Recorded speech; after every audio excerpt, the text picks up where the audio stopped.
yang udah 20 tahun ke atas. Ya, jadi 20 tahun lebih kita kok COVID kayaknya nggak kegiatan ya. Jadi tujuan pertama kita buat grup HRWiki itu untuk sharing ya.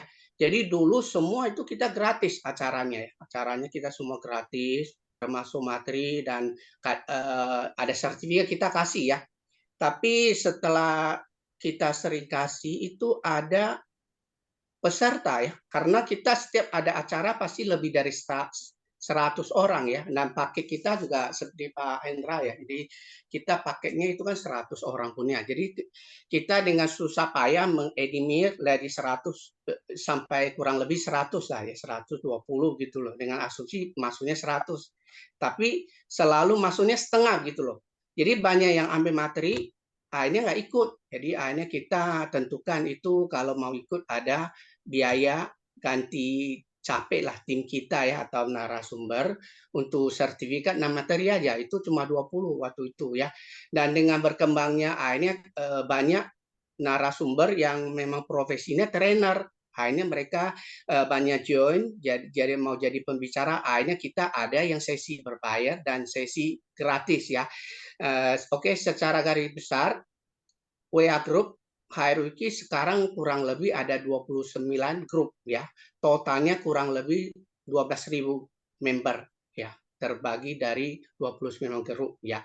Jadi kenapa saya senang waktu Pak ini ya, Pak Mahendra ajak ya. Jadi karena saya dia itu kalau dalam kadang-kadang dia memang jarang, tapi dia kalau merespon atau memberi jawaban ke penanya itu singkat, padat dan profesional begitu loh. Dia senang ya. Terus setelah dia masuk ke grup ini ya, setelah diajak masuk ke ngopi sik ini kita dia kok memang enak ya. Kayak saya dia berapa pemilik WA Group juga join di sana gitu loh. Karena kan saya kenal juga ya.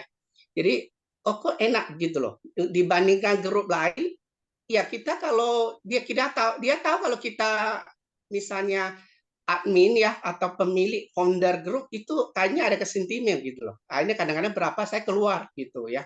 Jadi saya grup ini enak ya. Jadi makanya kita sempat ada komunikasi dikit ya. Jadi Pak Hendra minta kalau bisa dari hierarchy lah ya kan kita saling join ya kan Pak Hendra juga sebagai member di hierarchy, saya juga sebagai member di ini ya kan di ini ngopi sik kan. Jadi ya kita bisa sharing. Tujuan kita sebenarnya sama ya. Kita memberi satu ilmu supaya praktisi ya terutama yang berkaitan hukum ketenaga kerja lebih kompeten lah ya.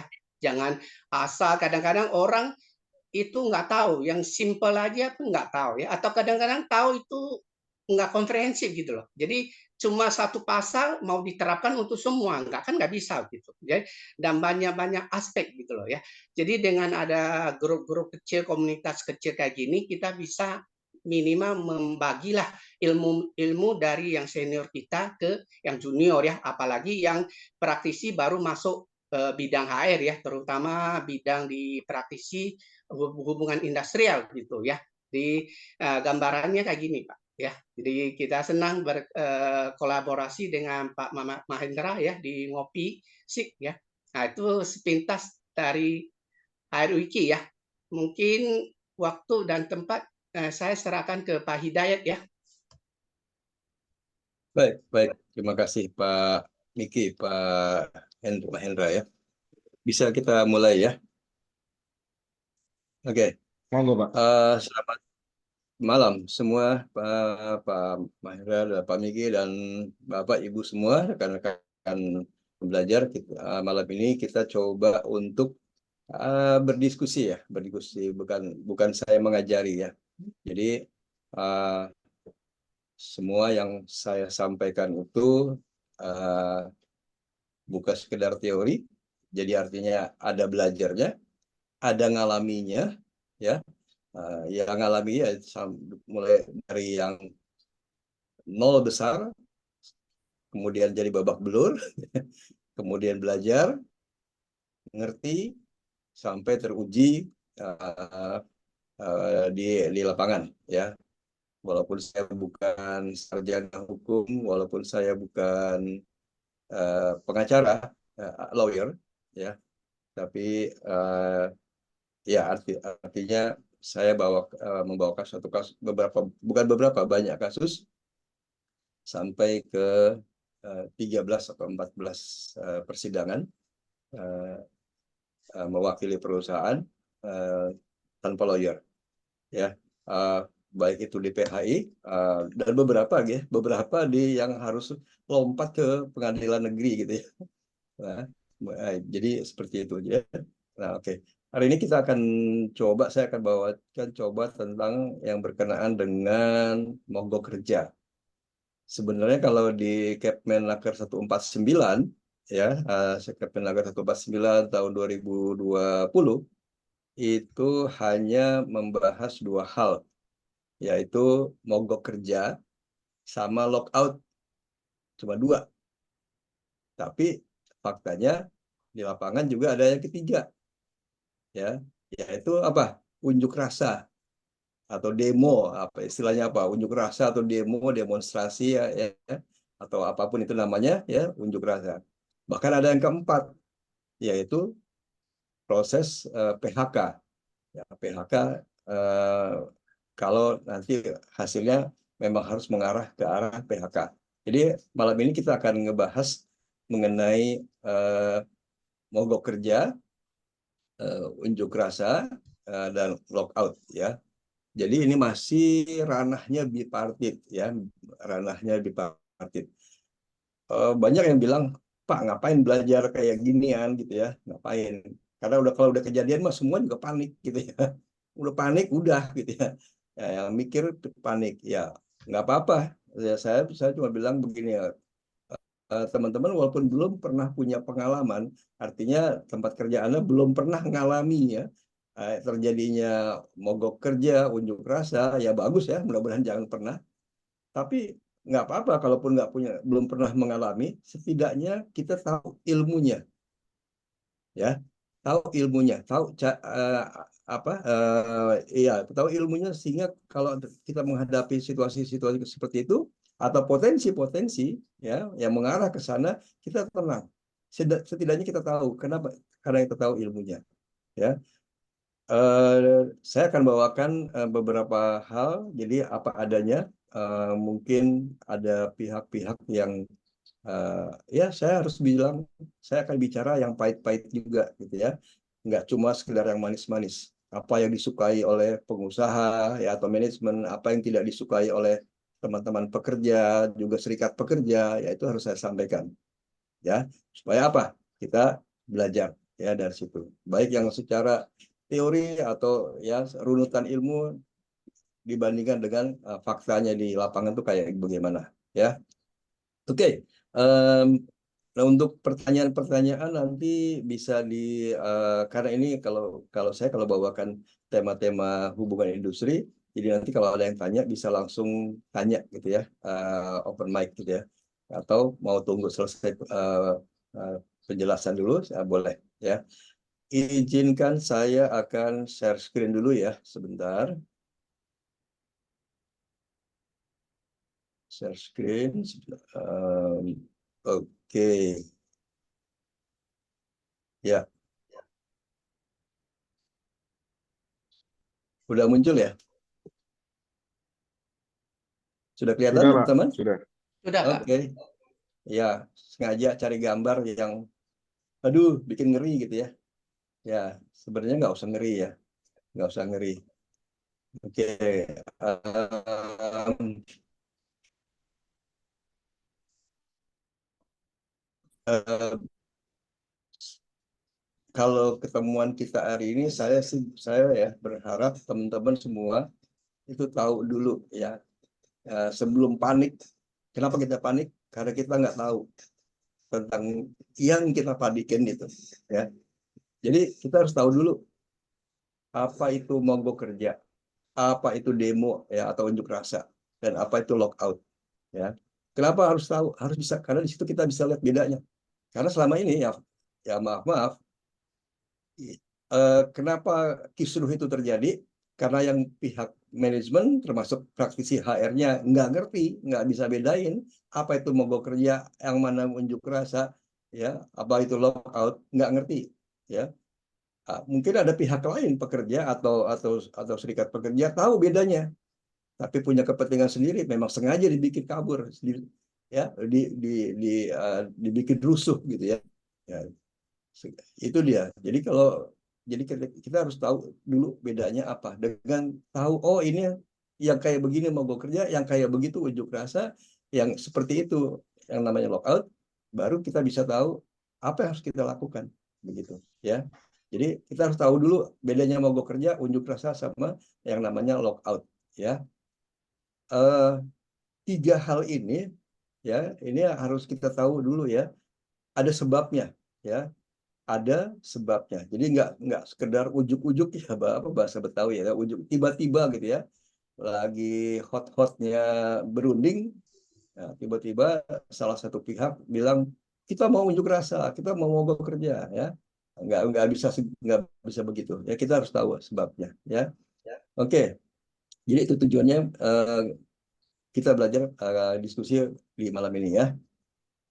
Oke, ini yang kita bahas nanti ya. Jadi terminologinya apa itu mogok kerja, unjuk rasa, lockout ya. Kemudian kita harus tahu dulu nih syarat sah disebut mogok kerja ya, syarat sah, syarat formal itu apa?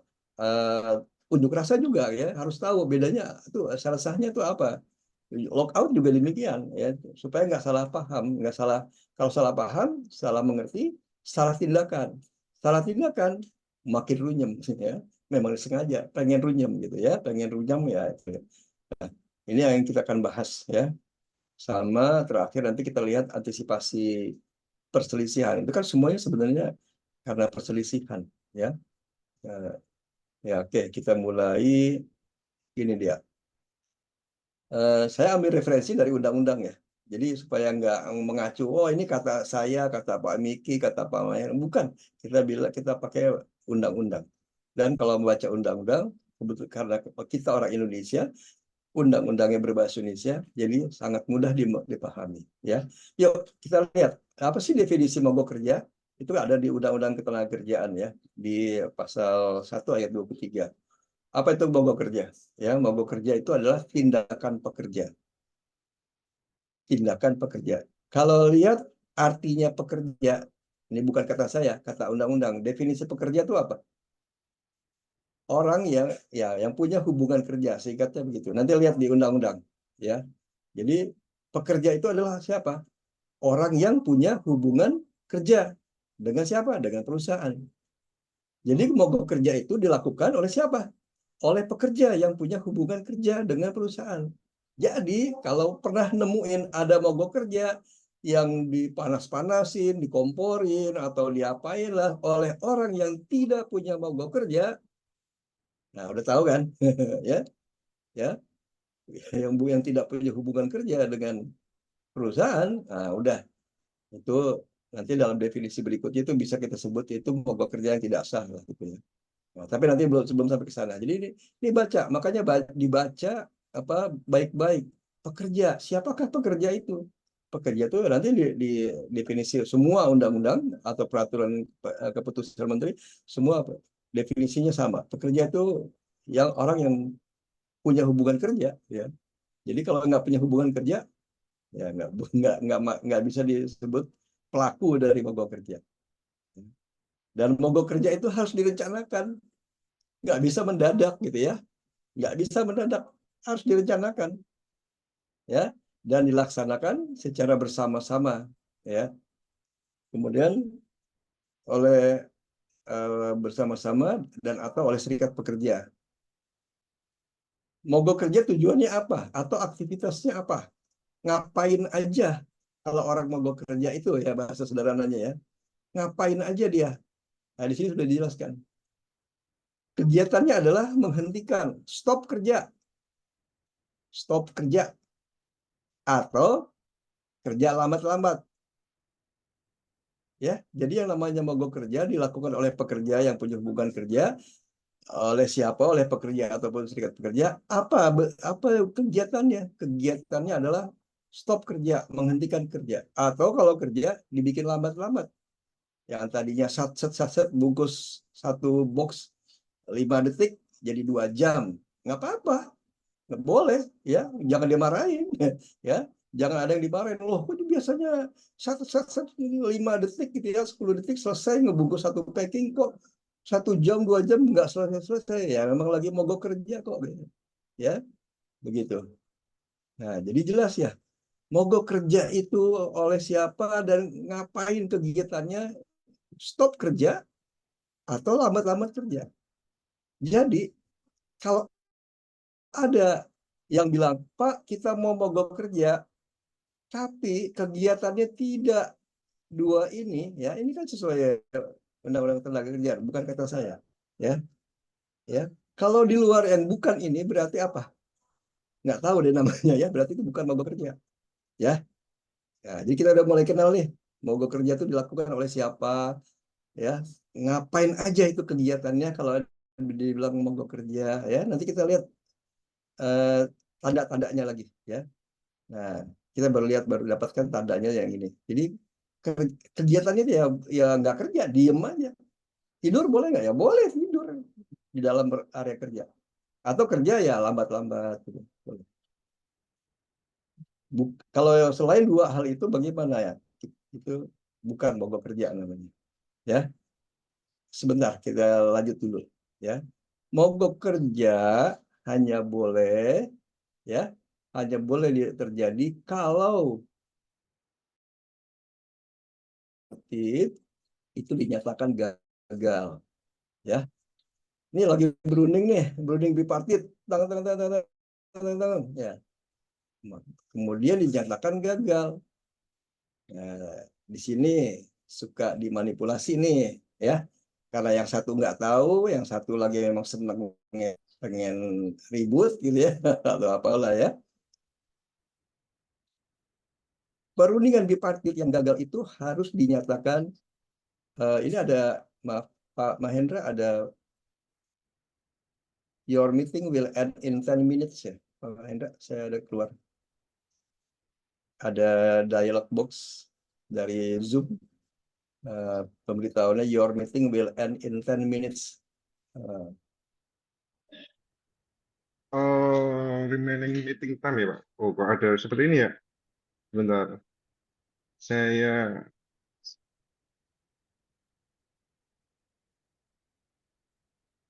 ada batasan waktunya Oke. ya Pak ya?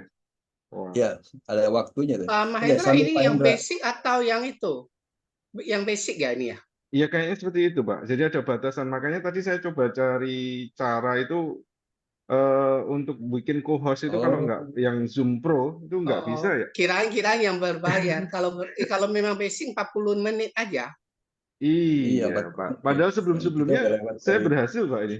Atau gini aja Pak, untuk mengantisipasi kendala meetingnya ditutup, saya bisa ini Pak, nanti di-share untuk Zoom meeting dari HR Wiki Pak. Mungkin di chat kita alihkan ke situ Gimana Pak. caranya nih? Create Zoom, Ya, berarti ininya Zoom-nya restart ulang dari Bapak. Bapak Pak Miki harus bikin invitation lagi ya. Seperti Iya. semula dari awal gitu. Ya Oke, coba di ini. ini harus Tapi di kesebar sana ke harus nanti nggak ya? disiapkan Coba lagi. oke saya buat sekarang ya. Tadi kirain yang berbayar zoom-nya. berbayar Pak. Cuman baru kali ini Pak, saya juga kok beda dari 4 kali. Kalau berbayar mungkin Bapak waktu setting jamnya Bapak coba lihat. Kalau yang berbayar kita nggak perlu setting jamnya kok, dia kita jam berapa itu dia udah 24 jam kecuali Iya, kita iya. yang basic. Coba ya. Oke, oke. Nanti saya sampai setting juga lah. Saya buat juga di sini. Nanti coba Bapak punya bisa nggak? Waktunya diperpanjang ke bawah Pak. Mungkin tadi settingnya pas 1 jam aja. Iya, Oke, kita sambil nunggu Pak Hendra dan Pak Miki otak atik. Ya, iya Pak.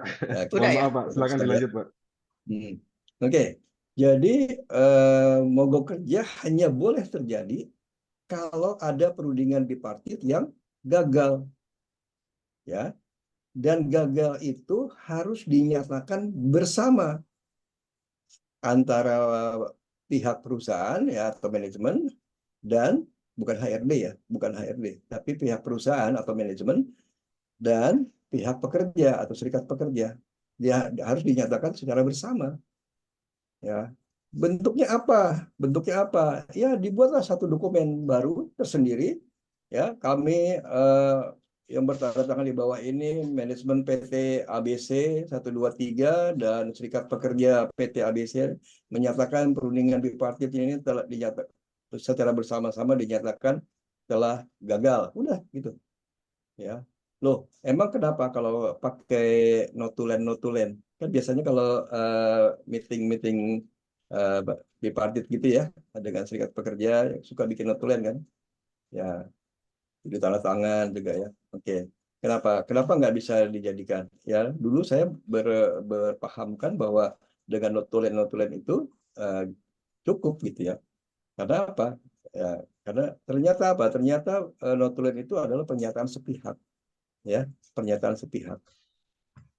Pihak serikat pekerja bikin notulen, yang paling seneng tuh ya, paling seneng baru pertemuan pertama atau pertemuan kedua belum selesai gitu ya, langsung dia komentarnya perundingan hari ini dinyatakan gagal. Belum selesai udah menggunakan kata-kata kayak gitu. Perundingan hari ini dinyatakan gagal karena belum bertemu. Padahal butuh beberapa pertemuan, tapi ya itu menunjukkan bahwa notulen itu adalah pernyataan sepihak. Jadi untuk lebih aman, bukan notulen yang dipakai, tapi para pihak membuat satu dokumen baru, dokumen tersendiri yang menyatakan isinya bahwa perundingan bipartit telah gagal. Tanda tangan bersama, ya tanda tangan. Nah, kalau udah ada itu baru boleh apa? Boleh mogok kerja, ya. Tapi bukan mogok kerja aja yang boleh, gitu ya. Lockout juga boleh, ya. Nanti kita bahas tentang lockout. Jadi lockout itu tidak benar kalau dibilang lockout itu nunggu mogok kerja dulu atau unjuk rasa dulu baru boleh lockout. Nggak ada ya. Ya, triggernya sama, yaitu perundingan bipartit yang gagal. Ya. Oke, kita kembali dulu. Ini kita lihat nih.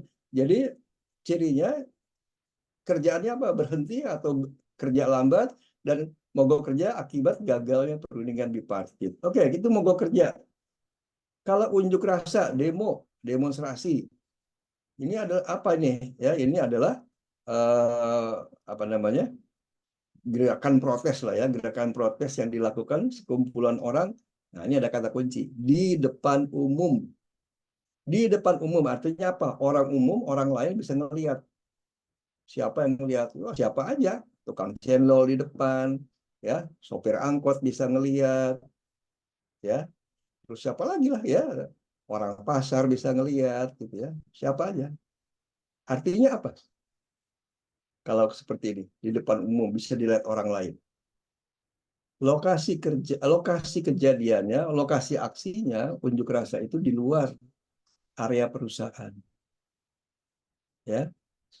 Jadi unjuk rasa itu kalau memang di depan umum ya harus kelihatan oleh umum. Tempatnya di mana? Ya harus di luar perusahaan. Ya. Kalau di dalam area perusahaan bagaimana? Terlepas dari pintu gerbang perusahaan dibuka atau ditutup, ya ada aksi unjuk rasa di dalam lingkungan perusahaan. Pertanyaannya, itu di depan umum, itu sopir angkot bisa ngelihat nggak? Bisa tahu nggak? Oh, ada demo tuh. Yes. Tukang cendol bisa ngelihat nggak? Nggak tahu, ya nggak tahu, ya. Jadi di sini udah kelihatan nih tanda-tandanya. Bedanya mogok kerja dengan unjuk rasa itu apa? Ya, dari lokasi sekarang udah kelihatan. Oh, kalau unjuk rasa itu harus di luar, ya, di luar area perusahaan. Nah, kalau mogok kerja, ya tidak ada penjelasan di mana lokasinya. Tapi kalau melihat kebalikan dari unjuk rasa, berarti mogok kerja itu kan ada di dalam area perusahaan, ya, bukan untuk dipamerkan. Ini masalah internal keluarga, ya, mogok kerja. Nah, kalau unjuk rasa itu tujuannya apa? Menyatakan pendapat, ya, atau menentang sebuah kebijakan lah, ya, seperti itu. Itu bisa dilihat di Undang-Undang Nomor 3 tahun 88 tentang ini tentang kebebasan mengungkapkan pendapat, ya, kebebasan mengutamakan pendapat ya. Nah, jadi dari sini sudah kelihatan ya bahwa apa bedanya mogok kerja dengan unjuk rasa. Mungkin teman-teman pernah ngalami ya, udahlah bilangnya mogok kerja, kemudian di dalam area perusahaan mereka melakukan kegiatan yang bukan menghentikan, bukan memperlambat kegiatan-kegiatan yang lain, orasi, yel-yel, baris berbaris, angkat-angkat spanduk, ya. Karena pada nggak tahu, nggak ngerti, nggak bisa ngebedain, ya mogok kerja, ya unjuk rasa, ya mogok kerja, campur-campur gitu ya, seperti itu, ya. Dari situ kita udah sekarang udah tahu bedanya apa, ya, bedanya apa. Terus lockout. Nah, lockout ini apa? Lockout ini larangan bekerja. Ya, ada yang banyak yang mengartikan menahan, ya, menahan pintu atau menahan kerja. Tapi sebenarnya dia tujuannya adalah melarang beberapa pekerja seluruhnya atau sebagian itu untuk tidak bekerja, ya. Jadi tindakan pengusaha untuk menolak pekerja seluruhnya atau sebagian, ya, untuk menjalankan pekerjaan. Itu ada di pasal 24, ya. Nah, eh, mogok kerja, lockout sama-sama triggernya apa? Akibat gagalnya perundingan. Jadi kalau udah ada gagal perundingan, bipartit gagal, silakan mau mogok kerja atau mau lockout, ya. Dan dua-duanya boleh duluan gitu ya. Jadi manajemen berinisiatif lockout duluan, ya.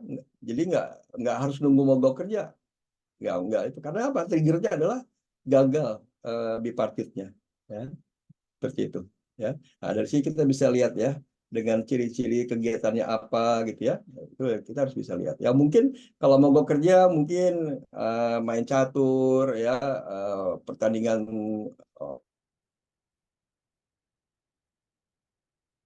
Oke, ya, kita lanjutkan ya teman-teman. Ya, jadi dari definisi eh, tiga hal ini kita sudah tahu apa bedanya mogok kerja dengan unjuk rasa, ya, dari bentuk kegiatannya, lokasinya, tapi kesamaannya adalah sama-sama perundingan bipartit yang dinyatakan gagal, dinyatakan bersama, ya, nggak bisa dinyatakan secara sepihak, ya. Jadi para pihak harus bikin dokumen tersendiri yang menyatakan bahwa itu gagal, ya.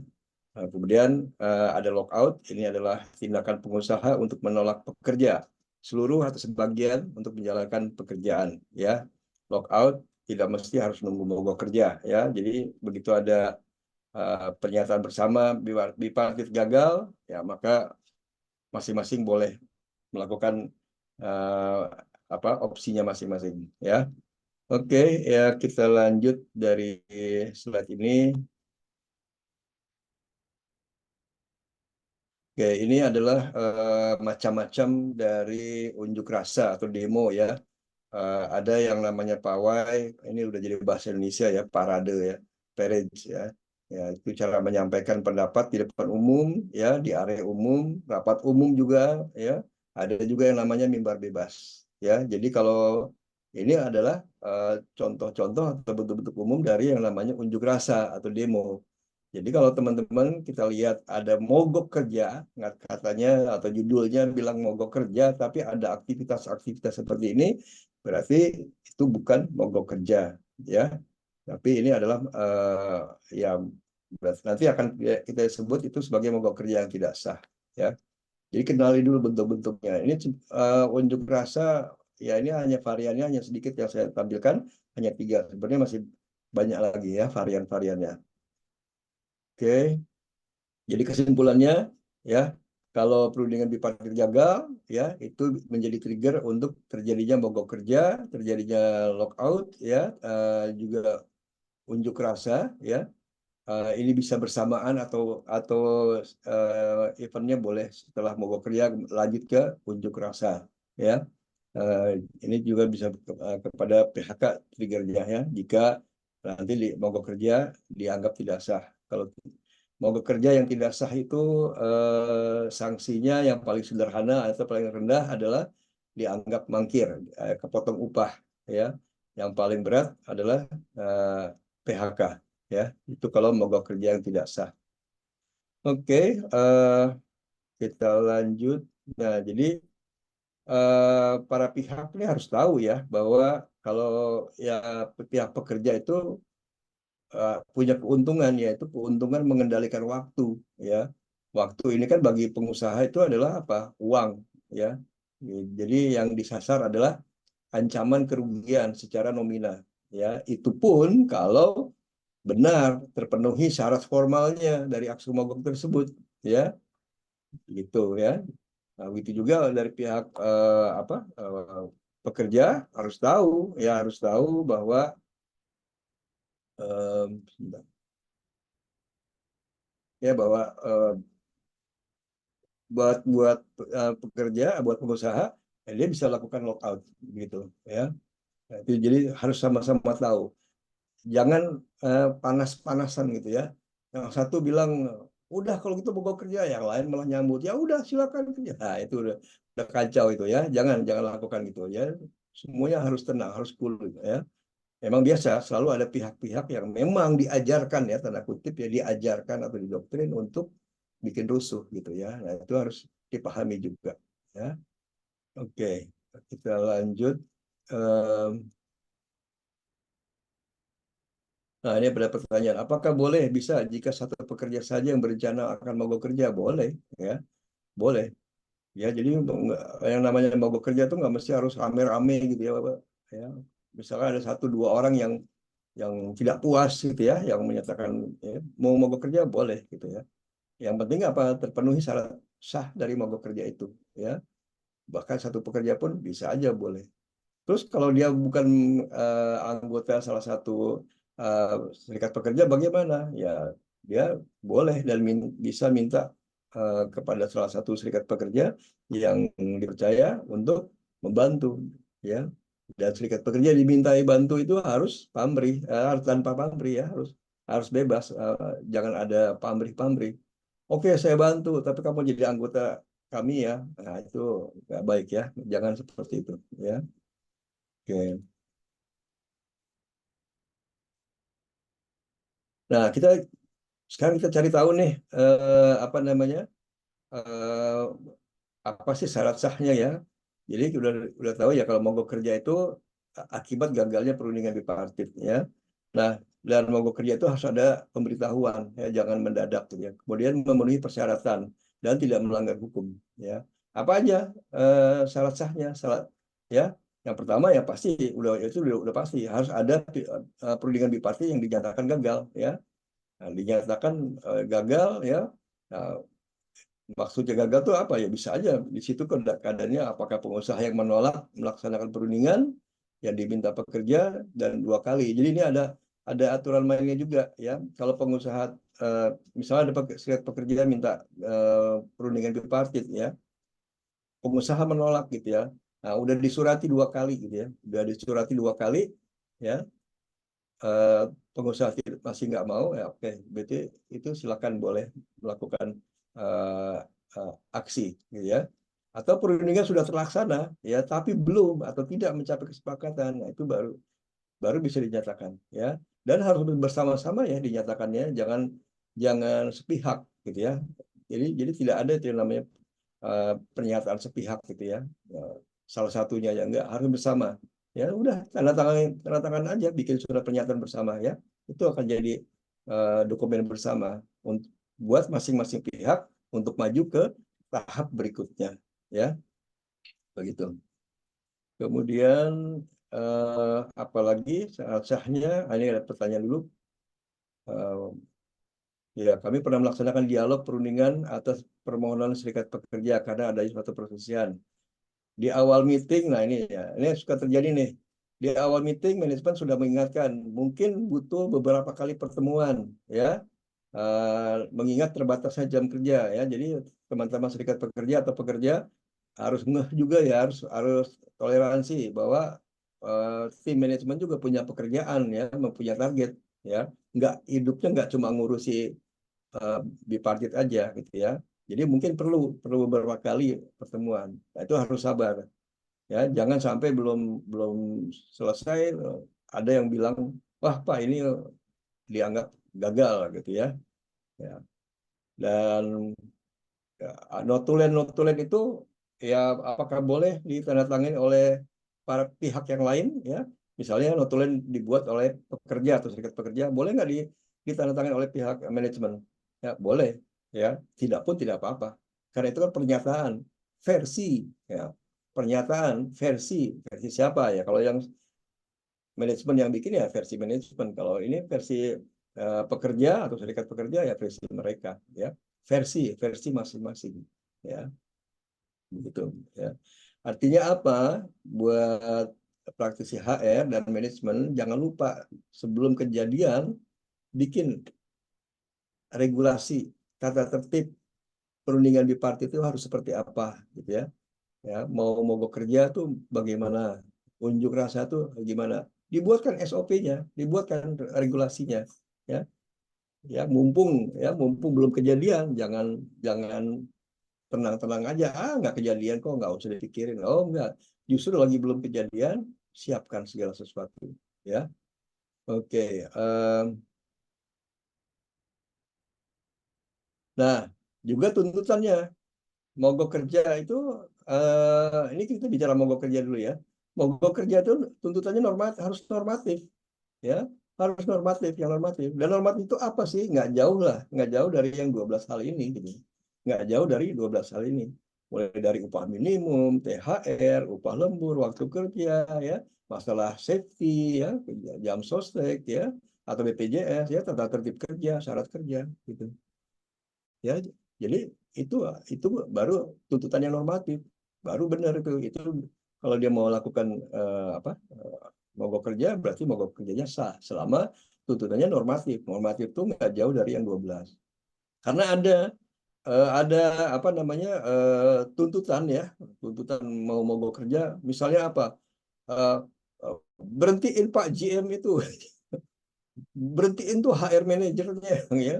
Kalau enggak kami mogok kerja gitu kan. Itu kan tuntutan yang tidak normatif gitu ya. Di luar 12 ini gitu ya.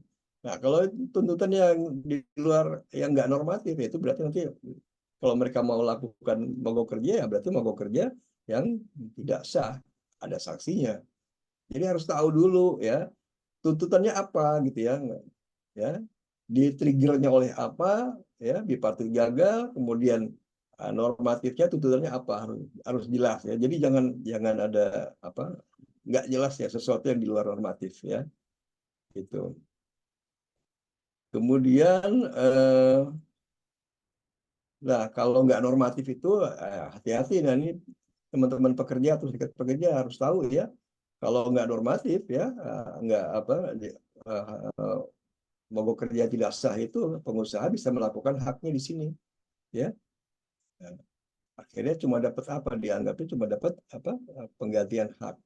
Penggantian hak sekarang kan cuma cuti ya, kalau masih ada cutinya ya gitu.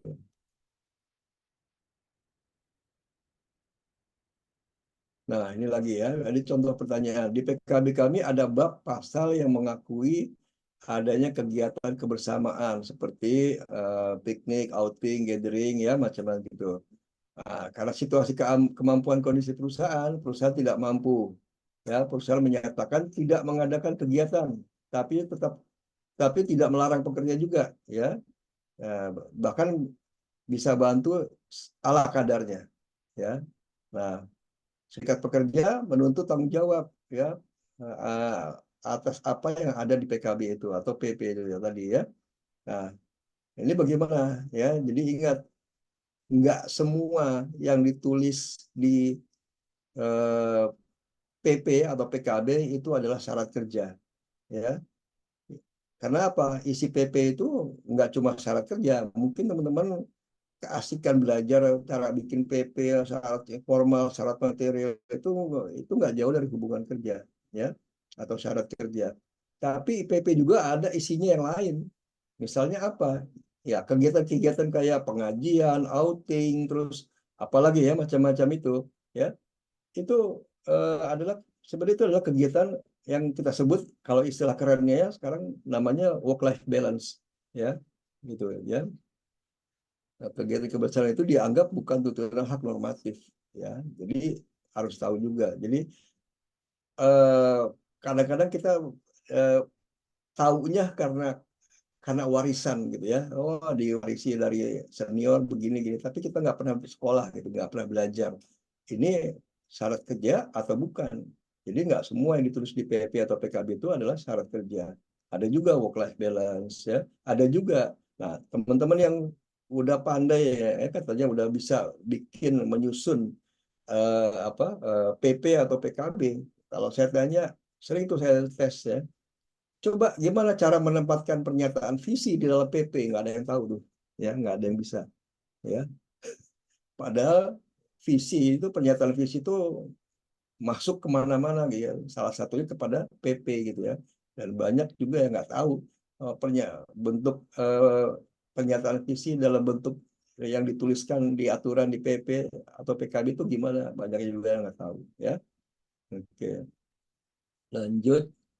Nah, ini ada pemberitahuan juga, ya, pemberitahuan rencana aksi, ya. Nah, jadi itu harus wajib ya memberitahukan secara tertulis, ya, 7 hari kerja ya sebelum H1, ya.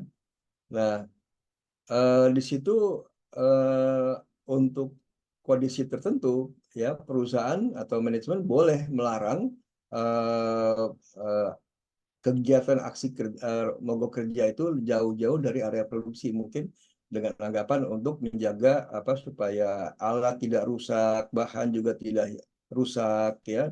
Ada beberapa pertimbangan itu boleh dialokasikan, dipindahkan, ya. Bahkan bila perlu kalau memang harus keluar, ya keluar begitu, ya. Di luar ruangan maksudnya, ya. Nah, kemudian jangan lupa, nah ini yang penting nih, dalam isi pemberitahuan itu ya rencana aksi itu harus disebutkan kita mau mereka mau rencana aksi itu mogok kerja itu kapan dilaksanakannya. Jadi harus diberitahukan mulai kapan sampai kapan, ya. Itu harus jelas diperiksa di situ. Karena nggak benar tuh kalau ada yang bilang pokoknya kita akan mogok kerja sampai tuntutan dipenuhi. Wah, ya kan sering dengar ya kayak gitu ya. Kita akan terus mogok kerja sampai tuntutan dipenuhi ya. Kalau nggak gitulah ya. Nggak begitu juga. Makanya tahu dulu ininya aturan-aturannya ya. Semua ada di perundangan ya. Semua ada di perundangan. Jadi waktunya dari kapan sampai kapan. Ya nggak apa-apa, 5 hari, 10 hari, 15 hari, 20 hari, 30 hari nggak apa-apa. Yang pasti jelas dari kapan sampai kapan gitu ya. Ya, kalau kelamaan 30 hari ya silakan berunding aja dulu, ya, berunding. Ya, oke, jangan 30 hari dah, mungkin 15 hari atau 10 hari. Ya, seperti itu. Jadi nggak ada tuh ya yang bilang, oh, kita tetap mogok kerja sampai itu tuntutan dipenuhi. Wah, nggak ada ya kayak gitu. Wah, itu udah nggak beres ya, nggak benar, itu nggak benar dan nggak beres ya. Nah, itu dia. Jadi ada pemberitahuan. Apa isinya harus tahu ya. Pemberitahuan apa isinya, ya, waktu pelaksanaan, ya, alasannya. Kemudian siapa penanggung jawab aksi mogok kerja? Ya, harus disebutkan. Ya, siapa saja dari pekerja atau serikat pekerja. Ya, itu. Kemudian apalagi? Nah, ini harus tertib dan damai. Ya, ya, di penjelasan pasal 137 itu maksudnya tertib dan damai adalah tidak mengganggu keamanan dan ketertiban umum, termasuk juga tidak berpotensi mencelakai keselamatan jiwa, ya, orang atau pengusaha atau siapapun nggak boleh, ya. Itu harus harus tertib dan damai. Ada kan ya aksi-aksi, ya, saya sebut aksi ya, ada kan aksi yang apa sehari sebelumnya atau malam sebelum melakukan aksi, ya maaf maaf, ya, ada juga yang mendatangi rumahnya supervisor gitu ya, atau beberapa karyawan tertentu mengancam, awas ya besok jangan datang, awas ya besok jangan kerja. Itu kan udah mengancam. Itu bukan lagi mogok kerja, udah jauh dari tertib dan damai, udah kriminal itu, ya, udah kriminal. Hati-hati, zaman sekarang, ya, nggak tahu bagaimana kerekam aja, wah udah jadi alat bukti deh, ya, hati-hati. Ada tuh, ya, bahkan ya dulu saya pernah ngalami ada ada manajer yang dari tempat tinggalnya mau ke tempat kerja, di tengah jalan diberhentikan, diculik gitu. Sampai kayak begitu, coba ya. Eh, gitu ya. Jadi jangan. Jadi makna tertib dan damai itu ya hati-hati, harus aman dan tertib, tidak mengancam soal keselamatan jiwa ya. Em, ya karena kalau nggak terpenuhi itu malah justru merugikan, karena pengusaha bisa membuka jalan bagi pengusaha untuk apa? Melakukan tuntutan hukum ya. Ya, tergantung situasinya, apakah pidana atau perdata, bisa aja ya. Itu jadi persoalan lain gitu ya, jadi persoalan lain. Nah, jadi hati-hati yang mau melakukan aksi ya, harus tahu ya, harus tahu batasan-batasannya ya. Oke, apalagi nih, Pak? Oke, ini ada pertanyaan. Perusahaan sudah memberi tanda terima surat pemberitahuan rencana aksi mogok kerja pada saat pelaksanaan ya. Ini apa sebentar? Pada saat pelaksanaan mogok kerja, panitia melakukan beberapa ya orasi ya. Jadi mogok kerja melakukan orasi. Nah, itu tadi kegiatan mogok kerja apa? Diem aja atau kerja tapi lambat-lambat. Kalau ada yang dari apa yang bukan dari keduanya, itu berarti bukan mogok kerja. Ini melakukan orasi, yel-yel ya, kemudian spanduk sejenisnya ya. Nah, itu dia. Makanya kenali mogok kerja dengan unjuk rasa itu bedanya apa ya. Saya ada satu file Excel, nanti coba nanti akan saya ini kan ya, akan saya eh, tunjukkan apa sih perbedaan mogok kerja dengan unjuk rasa. Coba coba sebentar, saya tutup dulu apa namanya share screen ini, saya pindah ke Excel sebentar.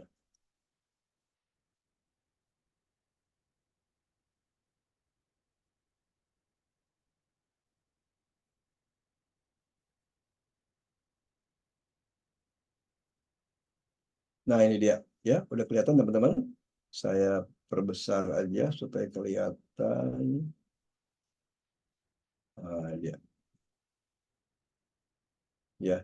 Jadi apa sih perbedaan persamaan antara mogok kerja, unjuk rasa, dan walkout?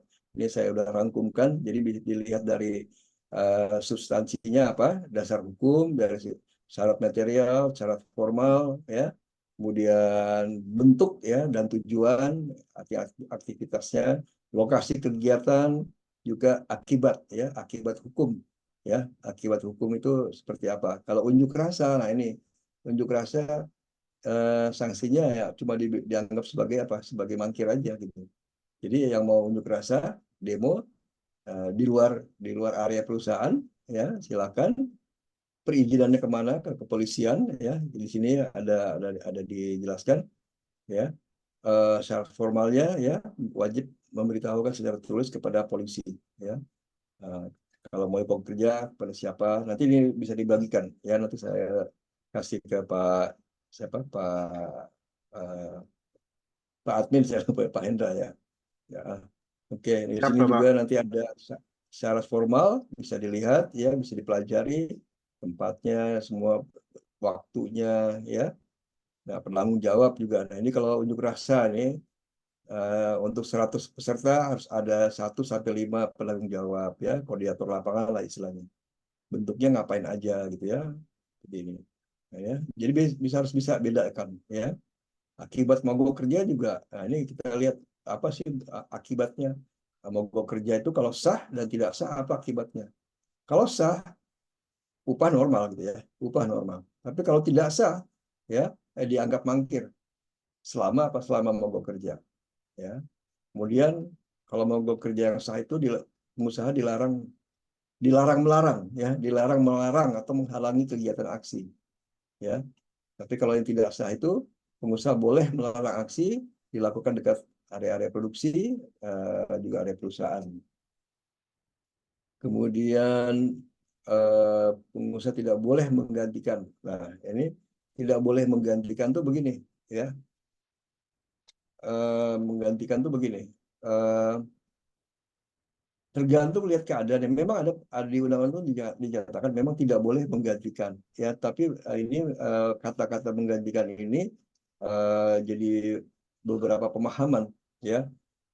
Apakah ini menggantikan sementara atau menggantikan permanen, ya? Apakah menggantikan sementara atau menggantikan permanen? Kalau mogok kerjanya katakanlah 30 hari, ya perusahaan kan nggak mau mati, ya kan? Dia butuh pekerja, bisa aja cari outsourcing, ya. Tapi boleh balik lagi gitu ya, outsourcing selesai, kembali pekerja, ya. Jadi ini pengertian menggantikan sini ada yang beranggapan uh, sementara atau ganti selamanya gitu ya. Ini pemahamannya ya. Nah, makanya harus jelas tuh waktunya mau dilaksanakannya kapan begitu ya, kapan. Jadi nggak ada tuh bilang kita akan mogok kerja sampai tuntutan dipenuhi, yang enggak ya. Kapan, dari tanggal berapa sampai tanggal berapa, itu harus jelas ya. Ini mogok kerjanya ya. Em, Apalagi kemudian ini masih ya, ini bedanya mogok kerja sah dan tidak sah, kesamaan perbedaan antara mogok kerja, unjuk rasa, dan lockout ya. Kemudian apalagi dari sini yang tadi saya sampaikan. Oke, nanti ini dibahas ya, nanti dibahas hubungannya dengan kepolisian ya. Oke, ini saya tutup dulu lagi Excelnya ya, nanti bisa saya bagikan ya. Saya kembali dulu ke apa? Iya.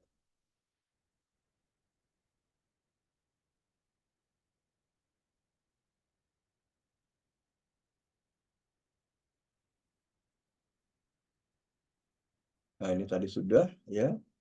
Oke, jadi sebenarnya dari sudut pandang siapapun ya, yang namanya mogok kerja itu hanya berakhir kepada kerugiannya kepada pekerja sih sebenarnya ya. Kalau pengusaha mah walaupun dia hancur-hancuran lah istilahnya ya, hancur-hancuran kalau harus ngeluarin ini itu ya, eh, dia punya modal, dia tutup di sini, dia buka modal di tempat lain. Jadi yang rugi ujung-ujungnya tetap pengusaha ya, pekerja ya. Jadi kalau negosiasi ya berundinglah terus ya, walaupun capek, membosankan, tetaplah berunding ya. Oke. Nah, ini dia. Nah, ini pertanyaan yang paling tidak disukai oleh teman-teman dari serikat pekerja. Tapi harus kasih tahu. Kalau tim security itu gimana? Ya, boleh nggak ikut aksi gitu ya? Boleh nggak ikut aksi? Atau bahkan menjadi anggota serikat pekerja? Boleh nggak? Nah, ini ada dua yang nggak boleh ya. Pertama, tenaga kerja outsourcing itu dilarang menjadi anggota pengurus serikat pekerja di perusahaan pengguna jasa outsourcing. Kenapa? Karena pekerja outsourcing itu nggak punya hubungan kerja dengan perusahaan pengguna jasa. Nggak ada hubungan kerja. Makanya aneh kalau ada perusahaan pengguna jasa outsourcing ngasih SP lah gitu ya. SP1, SP2, SP3 ke pekerja outsourcing. Bahkan ada yang ngatur-ngatur apa kontraknya kapan. Itu bukan, nggak ada hubungan kerja, bukan urusannya perusahaan pengguna jasa ya. Kalau perusahaan nggak suka, jangan urusan sama pekerjanya. Itu kan antar bisnis ya, antar perusahaan ya, antara perusahaan dengan perusahaan outsourcing. Itu urusannya begitu. Jadi jadi pekerja outsourcing nggak bisa jadi serikat pekerja. Ingat tadi apa definisinya pekerja? Pekerja adalah ya orang yang punya hubungan kerja dengan perusahaan, gitu ya. Nah, ini pekerja outsourcing nggak punya hubungan kerja dengan perusahaan pengguna jasa, ya. Ya, berarti nggak boleh juga ikut unjuk rasa ya, atau aksi. Nah, kalau security gimana? Security juga sama, ya. Dia terlarang melakukan aksi, ya aksi-aksi itu, mogok kerja atau unjuk rasa. Bahkan termasuk nggak bisa jadi anggota atau pengurus serikat pekerja. Ini teman-teman serikat pekerja sangat tidak suka dengan pernyataan ini, ya. Kenapa? Karena alasannya di undang-undang kan siapapun boleh jadi anggota serikat pekerja, ya, siapapun, ya betul. Memang kalimatnya betul siapapun, tapi bukan berarti siapapun lantas bebas sebebas-bebasnya. Kenapa? Karena ternyata ada undang-undang lain ya yang mengatur tentang security ini ya. Antara lain Undang-Undang Nomor 2 tahun 2002 tentang Kepolisian Negara Republik Indonesia, tentang Polri ya. Jadi karena security itu sebenarnya itu adalah polisi gitu ya. Atau kepanjangan tangannya tugas si polisi. Jadi nggak mungkin masa polisi jadi anggota serikat pekerja, nggak bisa. Kan udah kan kalau teman-teman udah sering dengar ya di masa kampanye ini contohnya ya tentara dan Polri ya TNI dan Polri ASN harus netral ya ya sama. Mereka ini adalah polisi ya kepanjangan tangan dari polisi. Mereka harus netral ya begitu. Jadi juga ada nanti bisa dipelajari di sini ya kenapa polisi itu diatur tersendiri ya oleh peraturan dari Polri ya. Contoh yang paling gampang gini aja nih. Kalau teman-teman lihat itu teman-teman kita yang security ya di pakaian seragamnya ya di lengan kanan atau lengan kiri lihat ada badge yang ditempel. Bisa dibaca nggak? Tahu nggak apa bacaannya? Badge-nya apa tulisannya itu? Ya, Kepolisian Republik Indonesia, Polda mana gitu ya, Polda Jaya Jakarta kalau tergantung provinsinya. Itu bukti bahwa mereka itu kepanjangan tangan dari polisi. Ya, makanya nggak bisa mereka harus netral begitu. Mereka harus netral. Hanya mereka yang boleh pakai badge itu.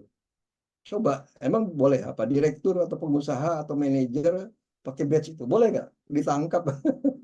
Ya nggak boleh ya.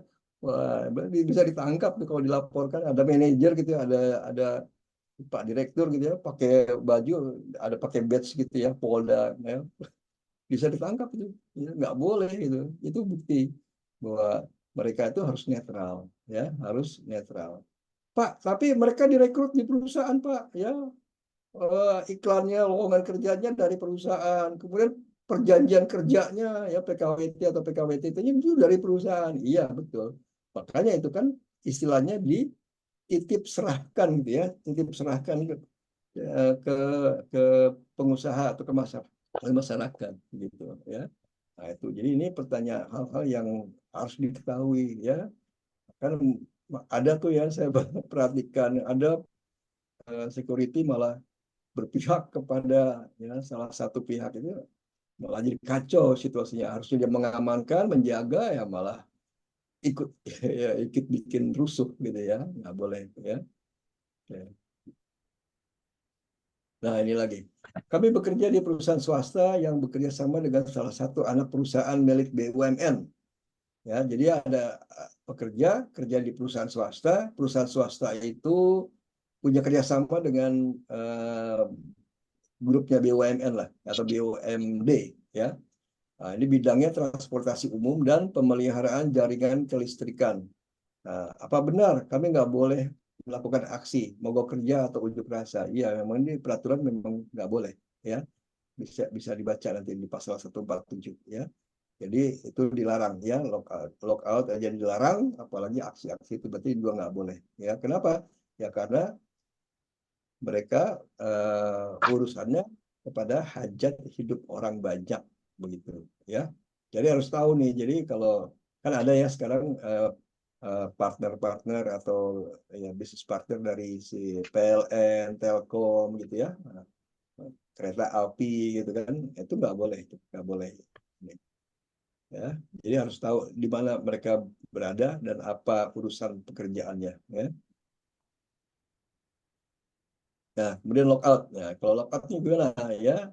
Sama tadi kan ya. Jadi karena perundingan bipartit yang gagal ya. Nah, itu lockout. Jadi lockout itu tujuannya untuk menekan pekerja gitu agar mau menerima kebijakan atau ketetapan perusahaan ya. Oh, sebentar. Kembali ke mogok kerja ya atau unjuk rasa. Ada pertanyaan begini, Pak, bagaimana misal gini, kami nggak setuju dengan kebijakan perusahaan, nah, terus kami lakukan mogok kerja atau unjuk rasa, ya, unjuk rasa atau mogok kerjanya misalnya selama 7 hari kerja misalkan, terus kami mogok kerja, ya, Terus setelah selesai ya mogok kerja selesai, unjuk rasa selesai. Lah Pak, itu kebijakannya yang tidak kami setuju gimana? Ya tetap jalan gitu.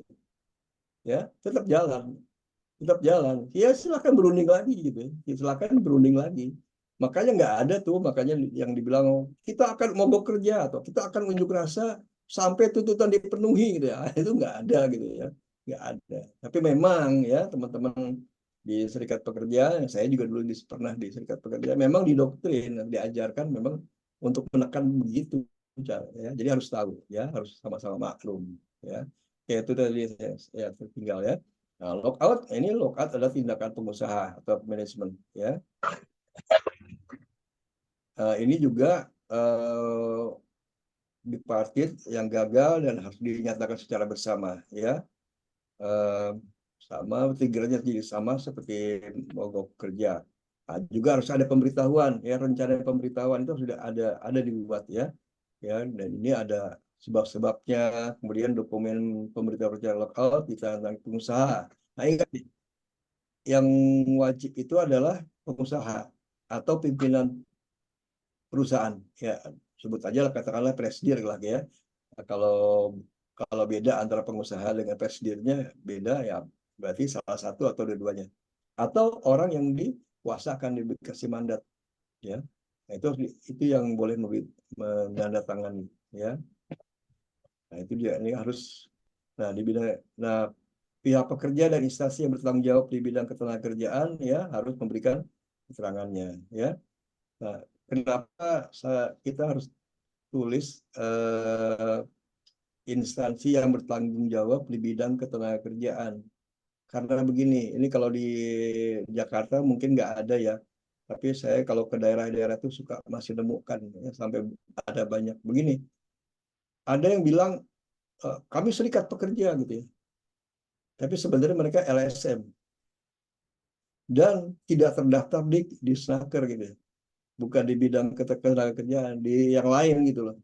Tapi ngakunya ya kesannya seperti apa? Seperti serikat pekerja gitu ya, atau bahkan ada yang bilang LSM. Nah, itu nggak masuk gitu ya, nggak masuk. Jadi teman-teman harus tahu. Makanya ketika serikat pekerja mau didirikan di perusahaan, itu dari manajemen dari perusahaan harus hati-hati, harus teliti ya. Nah, ini didaftarkan kemana begitu ya.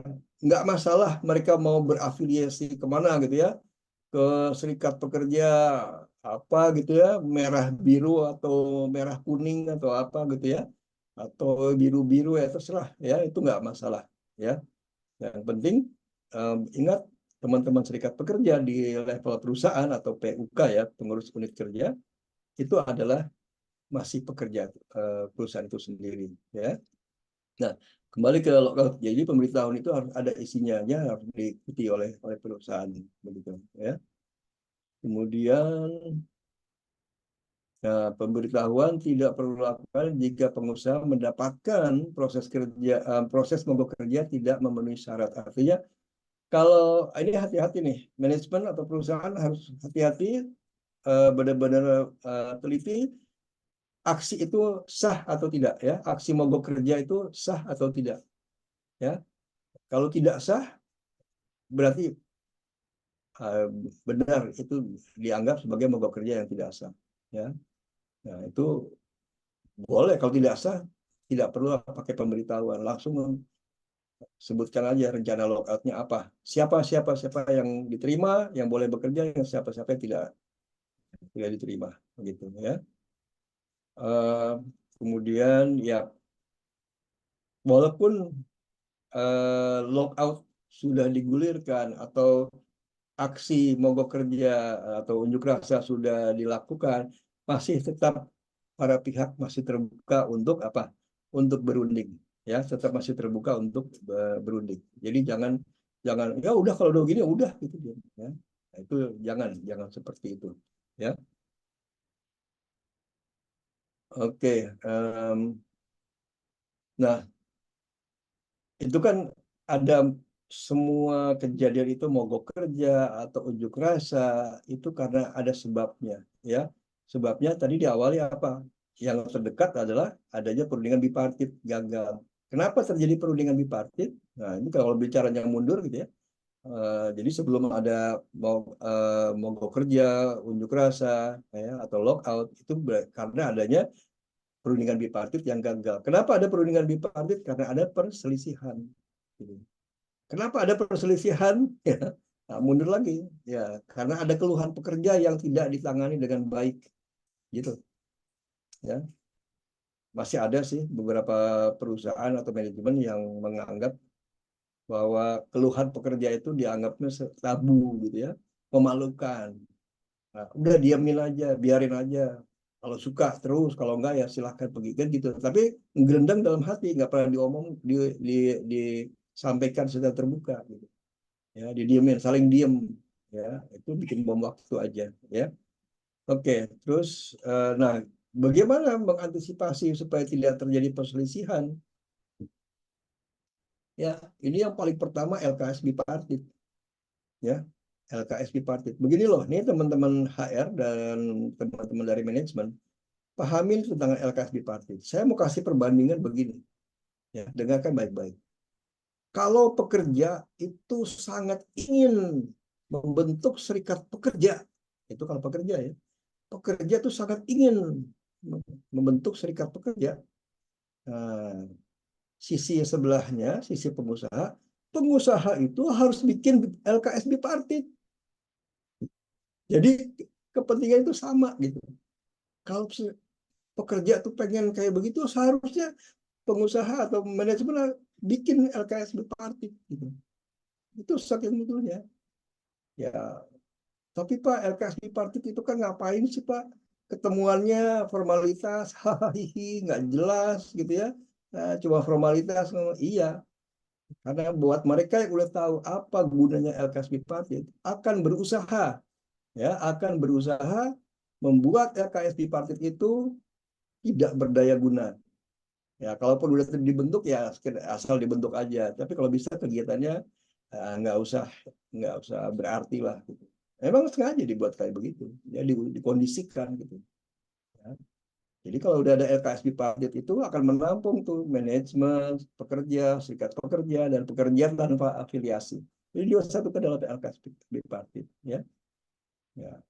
Terus, wah Pak, LKS bipartit kegiatannya apa sih? Ya, kalau orang nggak tahu, nggak ngerti apa kegiatan LKS bipartit, ya nggak tahu mau ngapain gitu ya. Dikiranya cuma ketemuan meeting, hahaha, ngabisin snack gitu ya.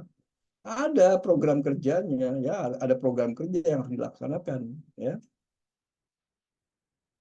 Ya, program kerjanya itu apa? Nah ini dia. Yang pertama, ya, jadi bersama-sama manajemen dan serikat pekerja itu membentuk sebuah task force atau gugus tugas atau tim kerja yang tugasnya mengelola keluhan pekerja. Ya, kita kenalnya dengan nama grievance management. Ya, grievance management. Ini pembahasan tersendiri lagi. Ya, ini pembahasan tersendiri lagi. Nanti bisa kita cari waktu lagi. Ya, jadi harus membuat itu, menciptakan itu. Ya. Jadi kalau ada keluhan itu jangan didiemin ya, harus diolah gitu ya. Kemudian apalagi melakukan edukasi hubungan industri dan syarat kerja ya. Training-training ini harus diadakan dan edukasi ini jangan jangan sepihak-sepihak ya, jangan sendiri-sendiri. Saya suka menemukan gitu ya, HRD atau manajemen bikin training tentang pelajaran hubungan industri, tapi yang hadir cuma manajemen aja, yang serikat pekerja nggak diundang. Atau sebaliknya, serikat pekerja bikin acara training tentang hubungan industri, tapi manajemen HRD nggak diundang. Jangan gitu, ya, jangan kayak gitu. Dua-duanya datang, belajar bareng, belajar bersama, supaya apa? Satu pemahaman. Oh ini ya kayak begini. Jadi jangan ya di situ ada komunikasi. Oh ya seperti itu ya. Jadi harus ada proses ini edukasi hubungan industri ya. Kemudian nah ini yang paling nggak disukain juga nih sama teman-teman serikat pekerja, melakukan evaluasi rencana kerja serikat pekerja ya. Jadi teman-teman serikat pekerja harus punya program kerja ya. Kalian atau kita berkumpul berserikat mau ngapain, ya mau ngapain harus jelaskan kita, oh kita mau ini, ya pembinaan, semua macam-macam, ya jangan cuma oh bikin mendirikan serikat pekerja cuma mau jadi apa, nungguin pengusaha melakukan kesalahan gitu ya. Enggak gitu, itu bukan serikat pekerja namanya ya, itu macam ya maaf kayak polisi di tengah jalan gitu ya, bukannya jagain supaya pengendara tidak melakukan kesalahan, ya malah ngumpet gitu ya, begitu salah ditangkap, nah kena kamu ya. Bukan begitu ya, serikat pekerja nggak boleh berpikir kayak begitu, wah pokoknya jadi oposisi, enggak, harus begini ya, pembinaan ya.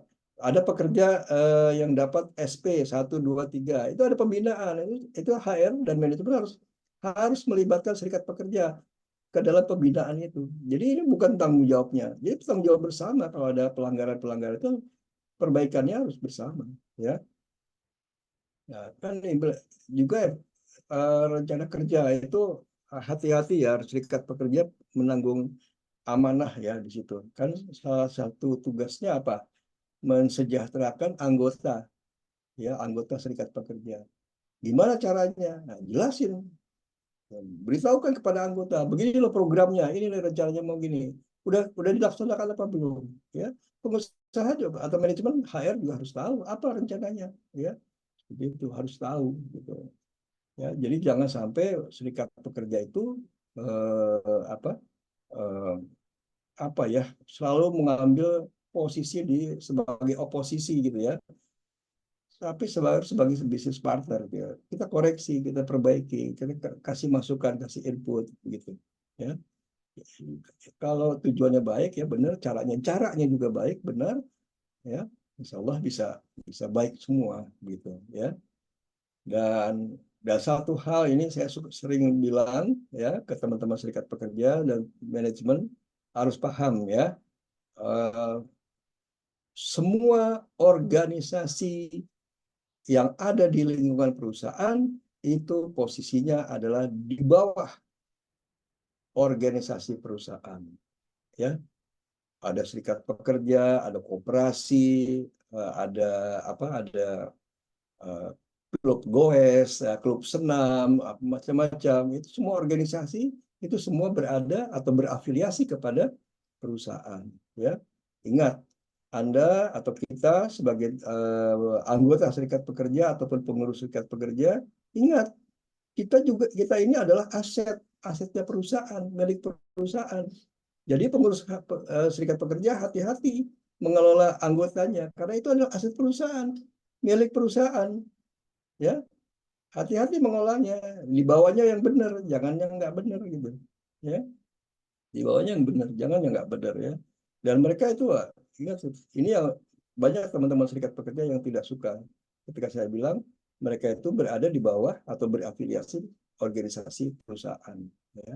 Ya saya kasih unjuk aja, kasih contoh sederhana aja ya. Misalnya nama perusahaannya, ya misalnya nama perusahaannya PT ABC 123 misalkan. Nama perusahaannya PT ABC 123. Kemudian berdirilah serikat pekerja, berdirilah koperasi karyawan.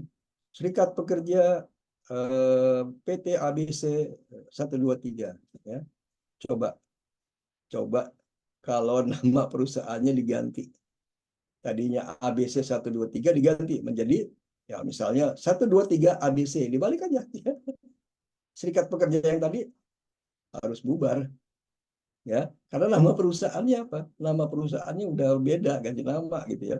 Ya itu baru ganti nama doang gitu ya, itu bukti bahwa organisasi itu berafiliasi kepada induknya, yaitu ya, jadi berafiliasinya kepada organisasi perusahaan, bukan ke DPC, ke apa namanya, ya, DPC sama yang di atasnya apa itu ya. Nah itu boleh ke organisasi, yang boleh silakan, tapi ingat kita ini adalah satu keluarga ya, aset perusahaan gitu. Oke, ini jadi ini bentuk-bentuk bagaimana mengantisipasi kejadian aksi ya. Jadi jauh sebelum itu kita harus melakukan ini ya. Juga komunikasi ya komunikasi itu harus transparan. Makanya sering adakan pertemuan ya antara pengusaha dengan pekerja ya. Tunjukkan bagaimana kondisi kinerja perusahaan ya, inaktual ya, yang keadaannya bagaimana ya. Jadi jangan cuma tanya, oh kenapa gaji kita atau bonus kita berkurang, ya harus tahu ini setiap bulan pencapaian produksi ya, misalnya produksi itu kan bisa barang bisa jasa.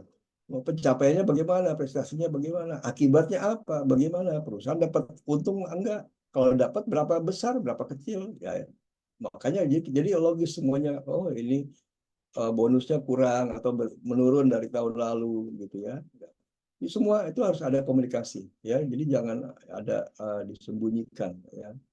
Nah, inilah beberapa beberapa apa antisipasi ya. Jadi kalau tadi malam ini kita bicara soal mogok kerja, unjuk rasa, lockout, bahkan PHK, itu semua diawali apa? Sebelumnya gagalnya bipartit ya, bipartitnya gagal. Kenapa ada bipartit ya? Karena ada perselisihan ya.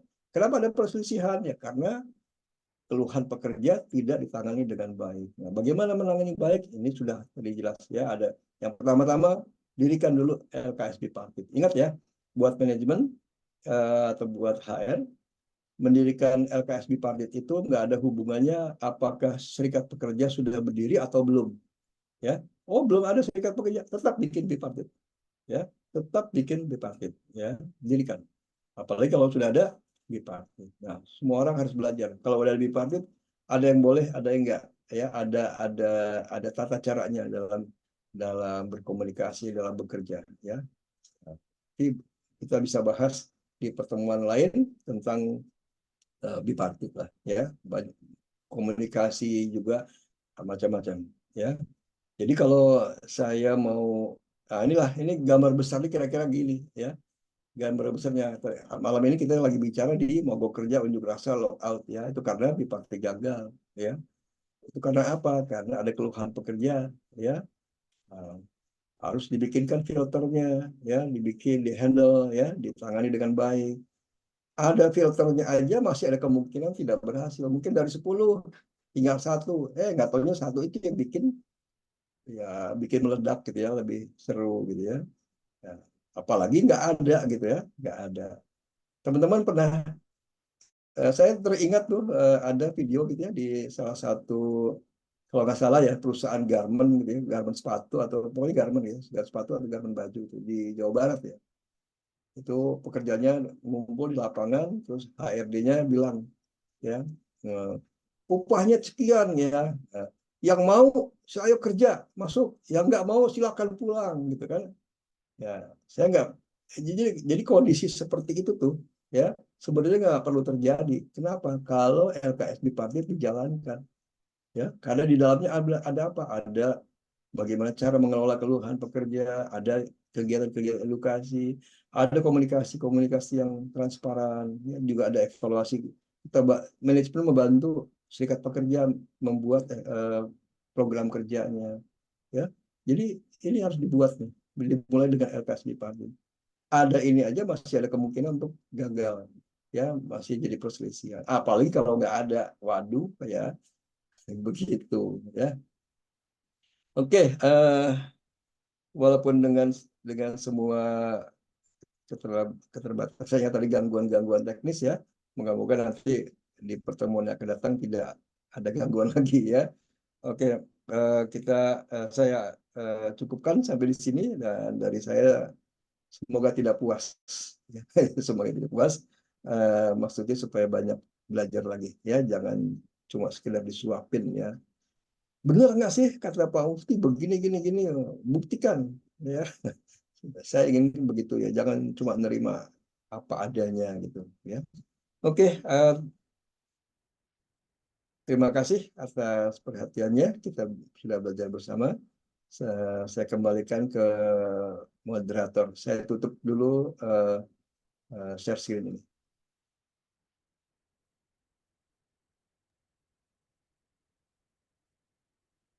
Ya, terima Ya, kasih. gimana Pak Mahendra? Ya, Bapak Pak yang Yuni.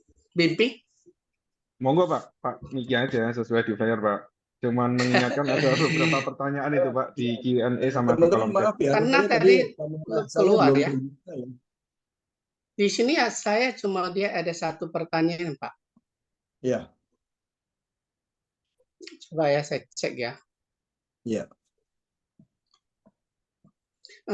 Ini Pak Hidayat, ini ada satu pertanyaan ya, saya bacakan. Nanti yang bersangkutan mau open kamera juga bisa ya, nggak Ya. bisa langsung interaksi. Bagaimana kalau security yang bukan outsourcing menjadi anggota serikat? Apakah boleh manajemen meminta surat agar mereka mengundurkan diri dari anggota serikat dengan alasan keputusan Kapolri tadi? Gitu.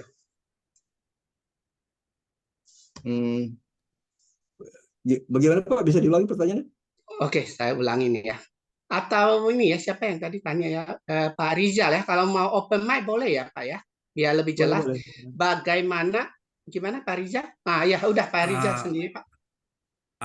Pak Mukti, Iya, iya Pak.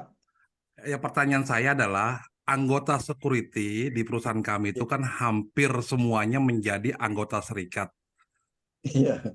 iya. Bahkan dia DPA dan yang mungkin tadi disempat singgung bahwa beliaulah jadi apa namanya tulang punggung daripada serikat.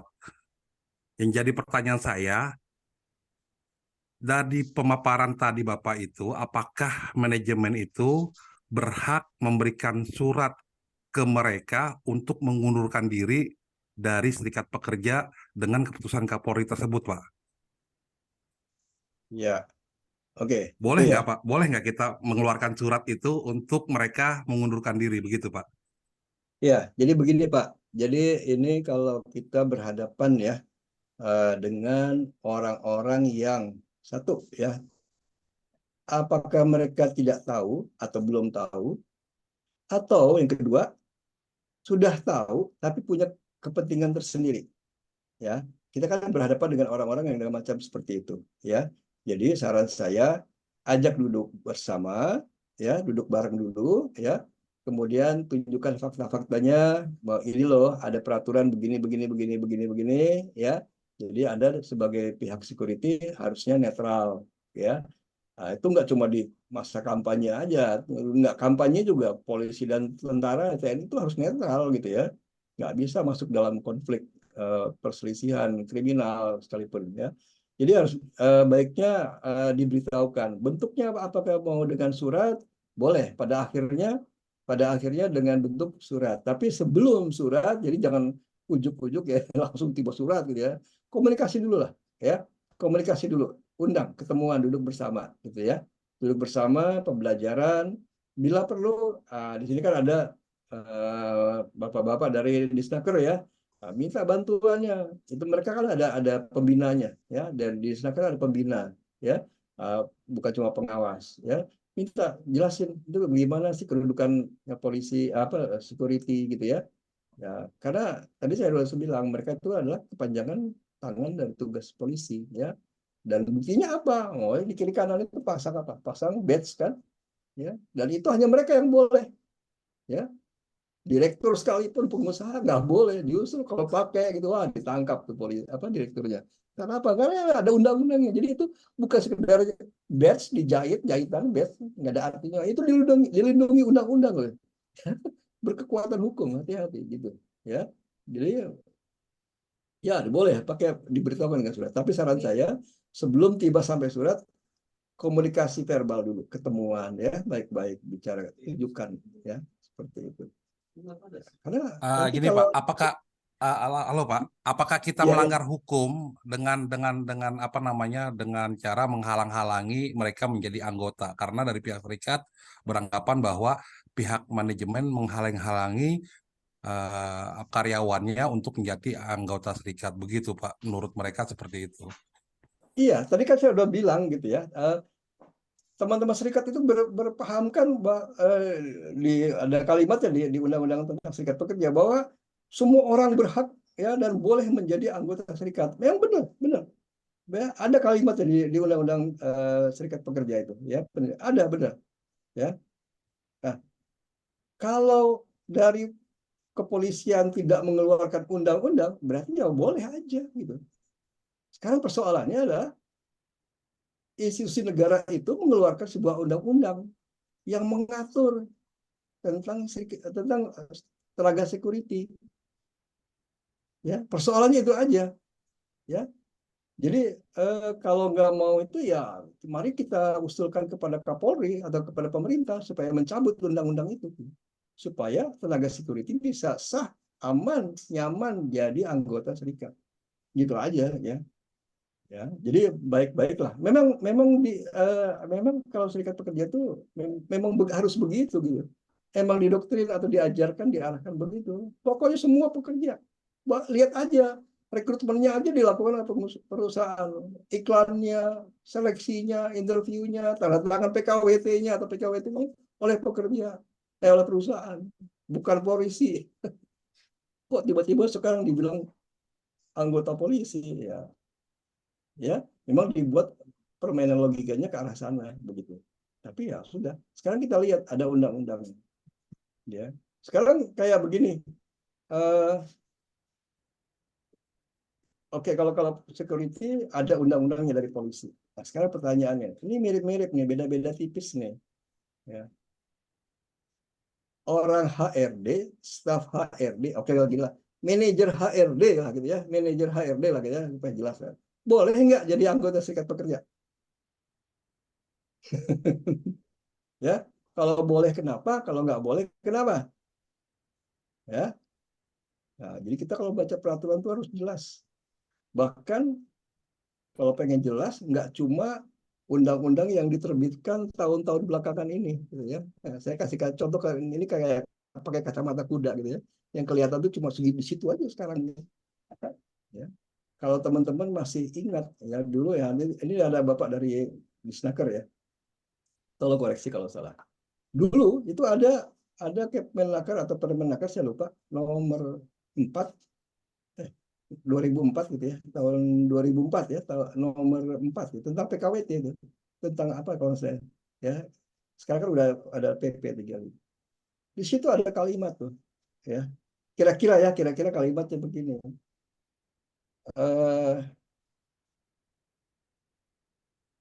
Lembur itu jadi ada kelompok pekerja yang secara langsung mewakili kepentingan pengusaha. Ya, dia perencana, dia pelaksana, dia pengawas. Nah, itu deh. Ya. Orang-orang itu adalah orang yang punya kepentingan mewakili pengusaha secara langsung. Undang-undangnya kalau saya lupa nanti kalau diingatkan ya. Kalau nggak salah tentang pekerja kontrak gitu dulu. Ya. Nah, itu masih hidup ya, ininya apa prinsip-prinsip itu masih hidup ya. Bisa dibayangkan kalau pejabat-pejabat yang mewakili kepentingan pengusaha secara langsung juga jadi anggota serikat pekerja, akhirnya apa? Konflik kepentingan ya, konflik kepentingan ya. Ya memang saya dulu juga sebagai anggota serikat pekerja ya pengurus, kalau bisa manajemen kisruh gitu ya. beradu gitu ya, beradu ya. Makanya ya itu contoh ya. Jadi kenapa security nggak boleh ya, ada juga selain security ada juga yaitu orang-orang yang kedudukan atau jabatannya mewakili pengusaha secara langsung. Nah, itu nggak boleh. Bukan nggak boleh ya, sebaiknya jangan jadi anggota. Kenapa? Kalau jadi nanti dia akan konflik kepentingan. Begitu. Ya kan teman-teman serikat pekerja kan biasanya gitu. Wah, HRD manajernya susah ditembus nih. Gerilya, dia terdatangin finance manajernya. Susah deketin lagi siapa gitu ya. Purchasing manager, sales manager. Satu aja kebocoran ya, istilah saya kebocoran. Itu nggak mau bilang, manajemen ngomong begitu loh. Bilang, manajemen yang ngomong begitu loh. Ya bilangnya manajemen, nggak bilang, oh sales manager yang ngomong. Nggak, bilangnya manajemen yang ngomong begitu loh. Ya, itu makanya di dalam perusahaan tuh saya selalu menerapkan satu pintu. Ya, kalau urusan ketenaga kerjaan atau serikat pekerja hanya boleh resmi, hanya sah, hanya berurusan dengan Departemen HRD. Nanti Departemen HRD pun ditentukan siapa yang boleh, manajernya, paling rendah siapa, gitu ya. Ada kondisi-kondisi. Satu pintu, begitu. Jadi sama tadi ya security. Ya, jadi mereka pasti bilang begitu. Ya, kan semua orang boleh berhak Pak jadi anggota, gitu. Ya boleh, termasuk security. Persoalannya adalah Polri udah mengeluarkan undang-undang itu, gitu. Jadi mengikat kepada mereka dan mengikat kepada yang secara langsung tidak langsung berurusan dengan security. Ya harus patuh juga, kan gitu. Ya. Ya. Jangan mentang-mentang undang-undang itu hanya buat security. Oh, kami kan bukan security, kami kan sudah pekerja, kami nggak tunduk. Oh, nggak bisa. Ya, nggak bisa. Ya, nggak bisa. Ya.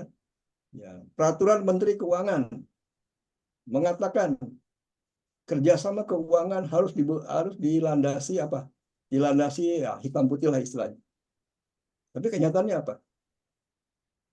Uang iuran serikat pekerja dipotongin, dibantuin potong sama HRD atau finance itu. Baik kan? Baik. Tapi melanggar peraturan Menteri Keuangan nggak? Melanggar. Kenapa? Nggak ada tuh kerjasama hitam putih antar serikat pekerja dengan Departemen HR atau dengan Departemen Finance. Ya, itu aja udah nggak benar ya. Harus diperbaiki ya teman-teman. Ya, harus diperbaiki. Kita harus ikuti aturan. Ya, harus ikuti aturan. Kadang-kadang pengusaha juga agak sebel gitu, agak males kalau udah saya bilang, oh iya Pak, kita harus aturan perusahaan. Nah itu dipikirnya yang macam-macam. Padahal karena mereka nggak ngerti atau salah ngerti. Kalau kita ngikuti aturan itu sebenarnya menyenangkan semua pihak gitu, ya. Tapi jangan salah, ya, jangan dibawa melenceng-melenceng gitu ya. Kayak tadi contohnya. Begitu ya Pak Rizal ya. Baik Pak, terima kasih Pak. Ya. Oke. Kasih Pak Miki, Hidayat ya jawabannya. Mungkin ini ya tadi ada satu pertanyaan juga tentang manajer boleh jadi anggota serikat ya. Jadi udah dijawab juga ya sama Pak Hidayat Mufti. Ini kebetulan kan yang ikut kan dari pihak Disnaker banyak ya. Mungkin ada ini insight-insight dari pihak Disnaker, Pak Mahendra atau dari teman-teman dari Disnaker. Sebelum saya ada tambah dikit juga. Yuk. Ya. Sebenarnya nyambung juga dengan pertanyaan Bu Putri Arista ini, Pak. Sekalian ini. Selamat malam, Pak Hidayat. Izin bertanya, HRD itu kan sebagai jembatan antar karyawan dengan owner perusahaan atau manajemen, bahkan sering menjadi perwakilan manajemen. Tapi bolehkah HRD jadi peserta ini ya, bukan anggota, serikat buruh atau serikat pekerja? Jika ada HRD yang masuk serikat pekerja kemudian ditentang oleh owner perusahaan, langkah apa yang sebaiknya diambil oleh HRD tersebut?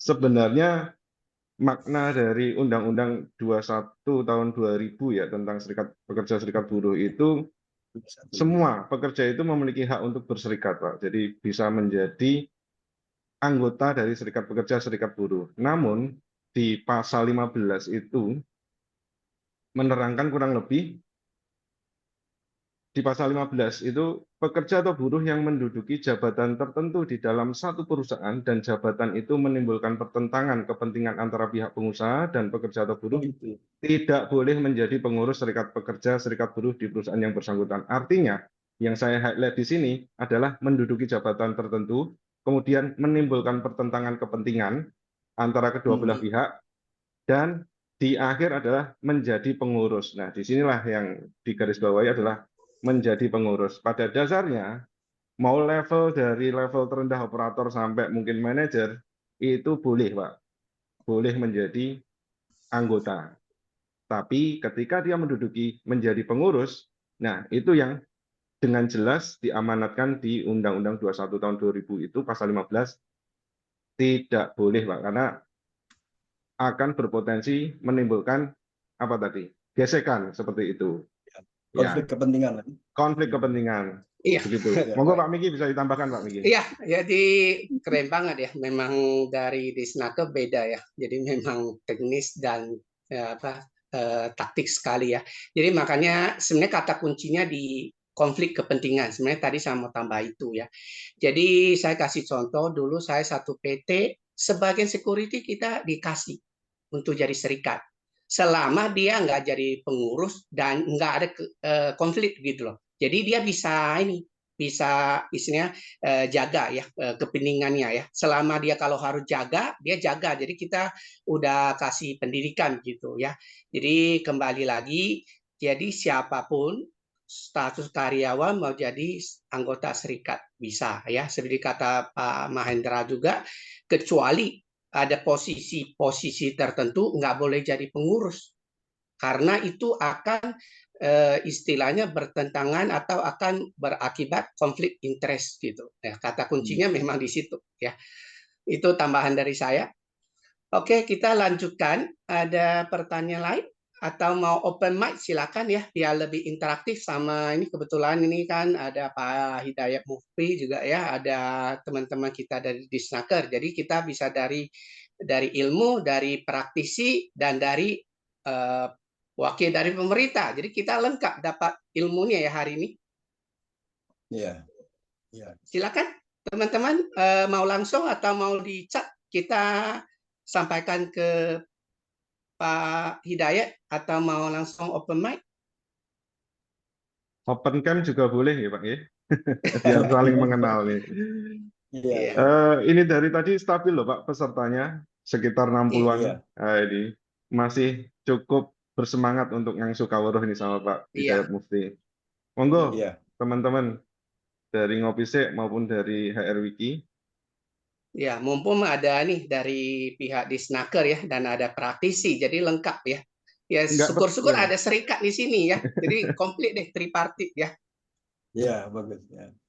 Kalau nggak bertanya mungkin bisa sharing berbagi pengalaman pernah menghadapi negosiasi atau perundingan bipartit atau menangani teman-teman yang lagi mogok kerja.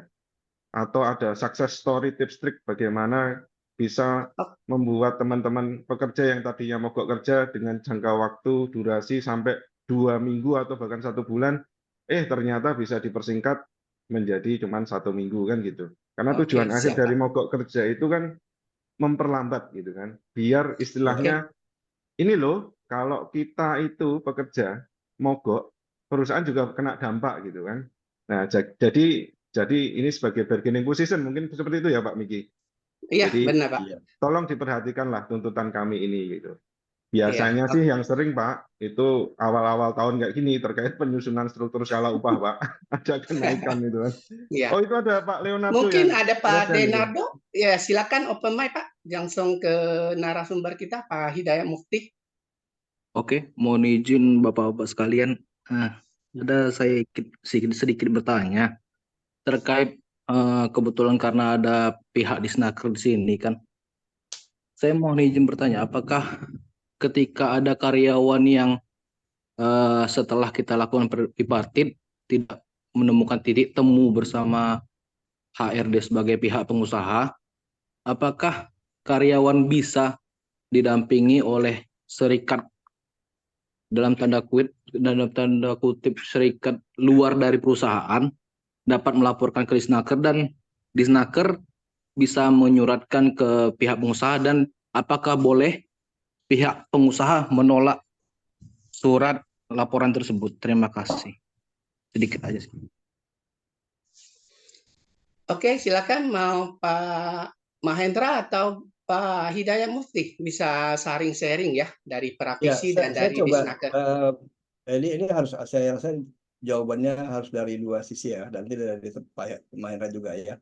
Saya cuma mau mengingatkan aja ya, itu kalau perundingan bipartit ya dianggap gagal ya, terus kalau pihak yang tidak puas ya bisa melanjutkan ke tahap berikutnya ya, itu berarti masuk ke tripartit ya, masuk ke tripartit. Cuma sebelum saya mau ngomong nih sebelum masuk ke sana, ini sering yang saya dapati begini ya, kadang-kadang yang namanya perundingan bipartit itu apa sih sebenarnya ya, coba baca di undang-undang. Perundingan bipartit itu adalah perundingan antara pengusaha dengan pekerja. Tadi Definisi pekerja menurut undang-undang apa? Orang yang punya hubungan kerja dengan perusahaan. Jadi ketika perundingan bipartit itu, ini pertanyaan tadi juga masuk di pertanyaan Pak Leonardo. Gimana kalau ada orang-orang yang tidak punya hubungan kerja ikut perundingan bipartit? Ya, sekarang saya balikin aja. Undang-undang bilangnya gimana? Perundingan bipartit itu dihadiri oleh siapa? Ya, begitu. Oh, serikat pekerja. Oh, namanya aja udah serikat pekerja. Pekerja itu artinya apa? Pekerja yang punya hubungan kerja dengan perusahaan. 1 pekerja, 2 pekerja, 10 pekerja, 50 pekerja bersatu bersama berserikat. 10-10-nya, 50-50-nya punya hubungan kerja. Nah, kalau ketika ada yang tidak punya hubungan kerja, orang luar, nggak nggak masalah, nggak peduli apakah dia sama-sama serikat pekerjanya sama, mungkin dia dari DPC-nya atau dari federasinya. Nah, itu bagaimana tuh ada hubungan kerja? Nggak ada hubungan kerja, ikut-ikutan. Ya, ya. Jadi saya suka, sebenarnya saya tahu, teman-teman dari serikat pekerja pun nggak tahu, ngerti gitu ya. Tapi dalam rangka bawa pasukan ya, bawa backingan gitu ya, supaya rame gitu ya, ya DPC-nya harus ikut gitu ya. Ya. Ya kalau kayak gitu kapan kamu berorganisasi bisa pintar kalau ngandelin orang gitu ya. Nah, ngapain kamu? Makanya berorganisasi itu kita ngumpul, kita berorganisasi, berserikat, tujuannya apa? Supaya kita pintar, bukan orang lain yang pintar. Kita jadikan, ya maaf, dijadikan alat ini aja. Sebentar. Oke. Nah, jadi begitu. Jadi, nah, terus ke tripartit ya.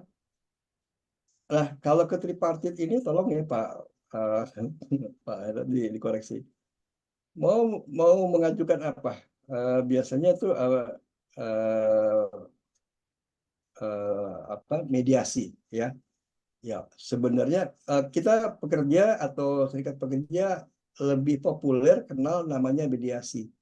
Padahal undang-undang mengatakan bentuknya nggak cuma satu, nggak cuma mediasi ya. Ada mediasi, ada arbitrase, ada apalagi Pak, satu lagi Pak, yang ketiga ya, ada satu lagi ya. Itu dilihat dari jenis perselisihan ya, gitu ya. Tapi memang mediasi bisa masuk ke semua jenis perselisihan ya. Nah, ya mohon maaf nih, dari beberapa mediasi yang pernah saya ikuti, ya, ada gitu ya, nggak banyak. Ada ya dari teman-teman dari Disnaker, entah sengaja atau tidak sengaja gitu ya, tidak mengikuti aturan ya, tidak mengikuti aturan. Karena bagi kami pekerja punya kesan, oh yang penting, tanda kutip ya, yang penting orang Disnaker gitu ya. Kayaknya semua orang Disnaker boleh jadi mediator gitu. Ya, nah, itu pokoknya ya, padahal kan ada aturan. Yang boleh memediasi adalah moderator. Yang moderator itu ada kompetensinya tersendiri lah ya, ada kompetensinya dibuktikan. Makanya perusahaan ketika dipanggil untuk mediasi, tanya balik, Pak moderat, Pak mediasi, Pak bisa tunjukkan bukti Anda bahwa Anda adalah mediator, bisa tunjukkan bahwa Anda sudah ada tugas menangani persoalan kami, tanyakan. Ya, kadang-kadang karena nggak, itulah tadi saya di awal, karena nggak tahu ilmunya, nggak tahu aturannya, ya begitu dapat terima ya terima aja, datang aja, gitu ya. Begitu. Dan siapa pesertanya, apakah ada hubungan kerja dengan perusahaan, apa enggak, ya campur-campur. Udah, kalau udah campur-campur, udah nggak jelas ya, udah kesananya juga bakal ribet-ribetan, gitu ya, begitu. Jadi untuk mediasi pun hati-hati teman-teman, harus ya maaf ya, karena kadang-kadang ada juga gitu ya. Ya ini saya tanda kutip aja lah, umum aja, orang di Snaker saya sebut. Entah dia mungkin punya kepentingan, saudaraan, tetanggaan, teman baik dengan pihak pekerja atau serikat pekerja, jadi kurang bisa netral gitu ya. Nah, itu jadi paling enggak dengan kita belajar, kita tahu apa yang harus kita ketahui, apa yang harus kita lakukan, begitu ya. Jadi Pak Leonardo, jadi seperti itu ya. Kalau hasil bipartit ada yang tidak puas, ya silakan yang tidak puas itu yang naik ke bipartit. Di mediasi oleh oleh mediator, ya. Apa kesimpulannya? Kalau suka, silakan. Kalau tidak suka, ada yang tidak setuju, ya udah nggak apa-apa, tidak setuju. Terus gimana Pak? Kalau ada kebijakan perusahaan yang kami tidak setuju, manajemen tidak setuju gitu ya? Pekerja tidak setuju, manajemen tetap jalanin kebijakannya, ya nggak jalanin aja gitu. Ya, tidak mempengaruhi, lantas mediator memberikan saran gitu ya, memberikan saran, anjuran, ya lantas harus dipenuhi, ya enggak. Memang sebaiknya dipenuhi gitu. Ya. Nah, kalau udah nggak puas juga ya silakan naik ke tahap berikutnya ya, ke apa, ke PHI ya, ke PHI gitu. Nah gitu. Jadi pikirkan, kalau saya tuh sebaiknya di, diselesaikan di antara kita lah, nggak usah sampai keluar. Kalau saya ngelihatnya tuh kalau perusahaan tuh menang banyak gitu ya, menang waktu, menang biaya, menang sumber daya orang ngurusin ya. Kalau kita kurang gitu. Oke, itu Pak Leonardo. Ya, sorry Pak, silakan Pak Hendra, bisa dikoreksi ya. Terima kasih. Terima kasih Pak Hidayat Mufti.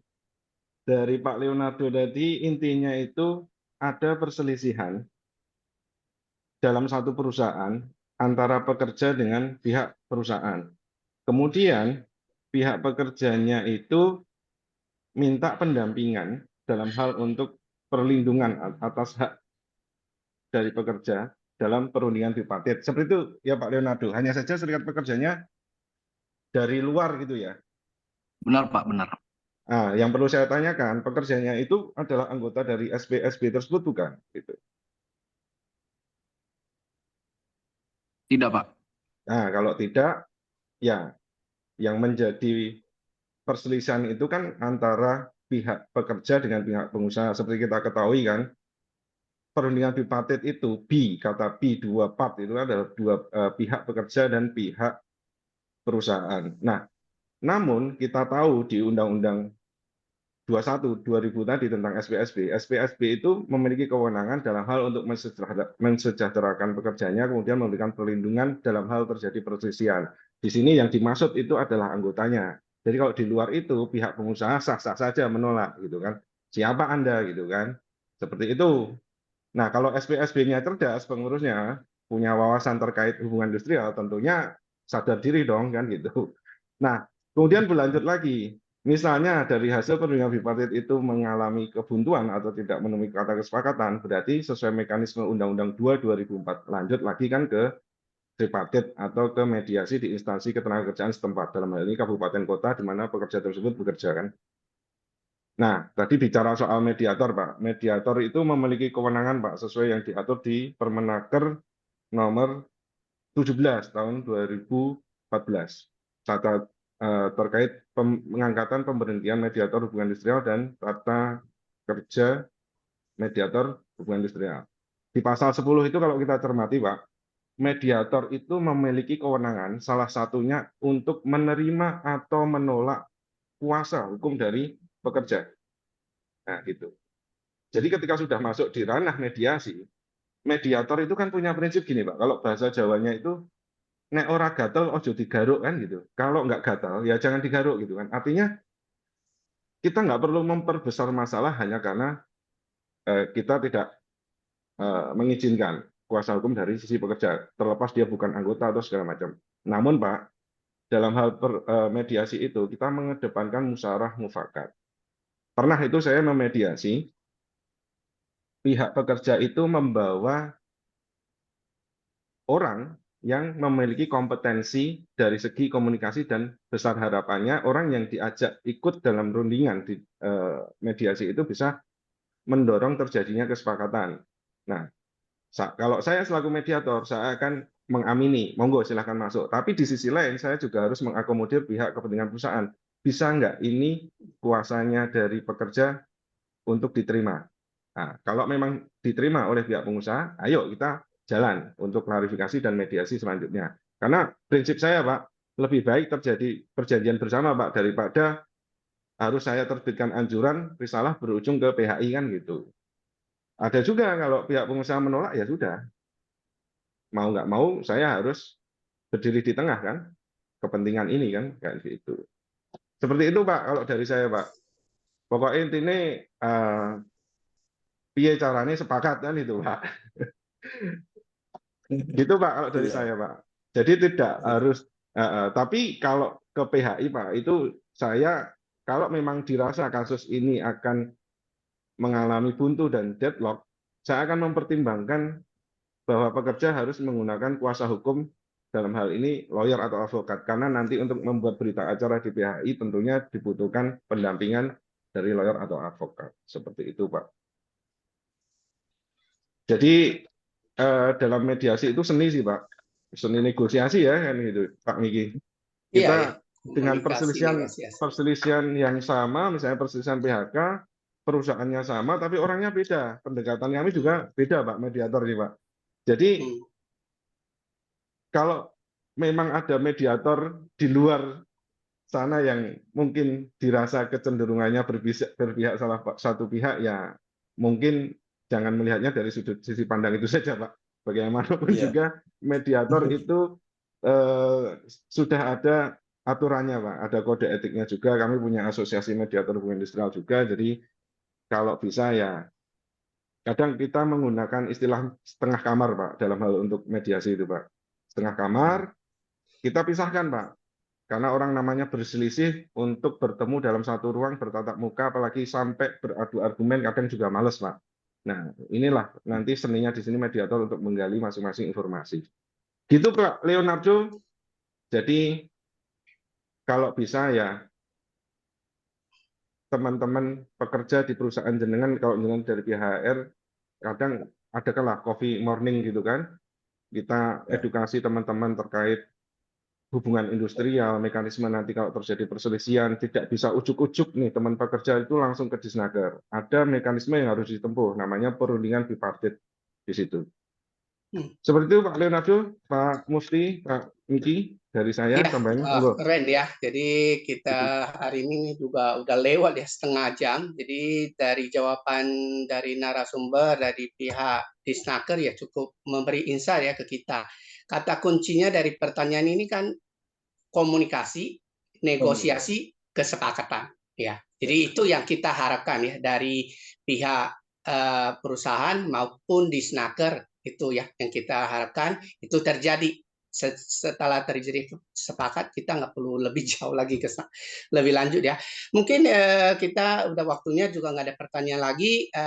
Closing statement mungkin sepintas dari Pak Hidayat maupun Pak Mahendra juga boleh closing statement. Nanti kita akhiri acara hari ini. Hari ini panggungnya Pak Mufti. Saya menyimak saja Pak. Waduh, panggung ya, tapi bukan kampanye ya. Ya, closing statement-nya begini ya.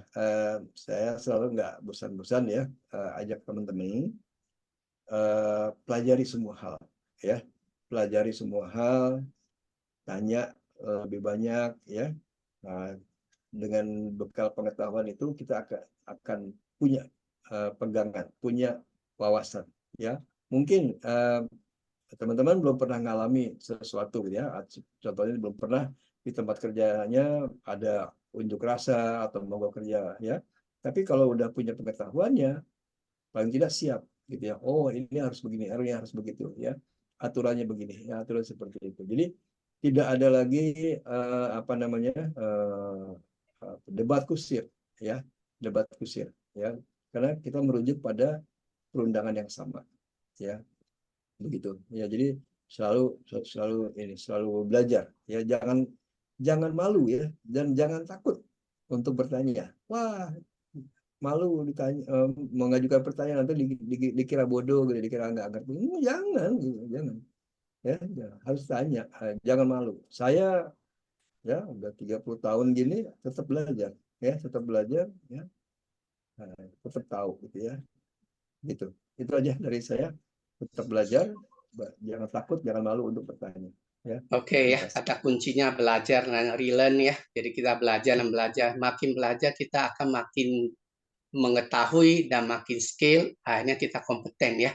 Oke, acara ini hari ini setelah closing statement kita tutup ya. Terima kasih teman-teman semuanya. Salam sehat, selamat malam. Terima kasih Pak. Foto bersama dulu Pak. Izin Pak. Terima Oh ya, kasih, untuk bersama Pak. ya. Monggo Iya, teman-teman oke, bisa on cam silakan buka untuk foto bersama. kamera. Ya mau difoto bersama.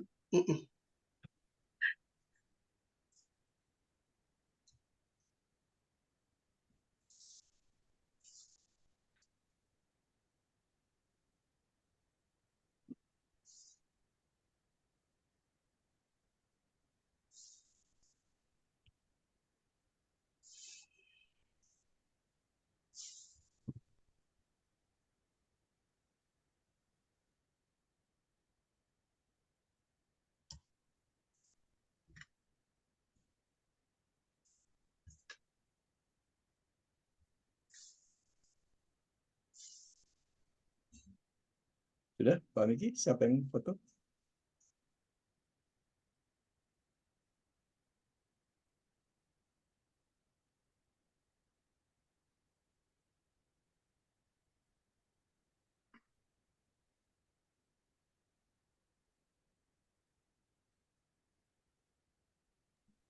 Oh iya Pak, maaf masih mute tadi saya. Saya ulang lagi ya. Sudah saya foto Iya. kok tadi. Ya. Oh, Ini oke. saya Saya ulang izin lagi. live ya. Oh iya Izin Pak. live ya Pak ya. Semua. Iya Pak. Terima kasih Pak. Oke, terima kasih Pak. Terima kasih Pak teman-teman. Mufti. Oke, Ye, Pak Pak Miki, Terima kasih, teman-teman Pak. semuanya. Sampai berjumpa di webinar series ngopi sik berikutnya. Ditunggu agenda selanjutnya, Pak. Ya.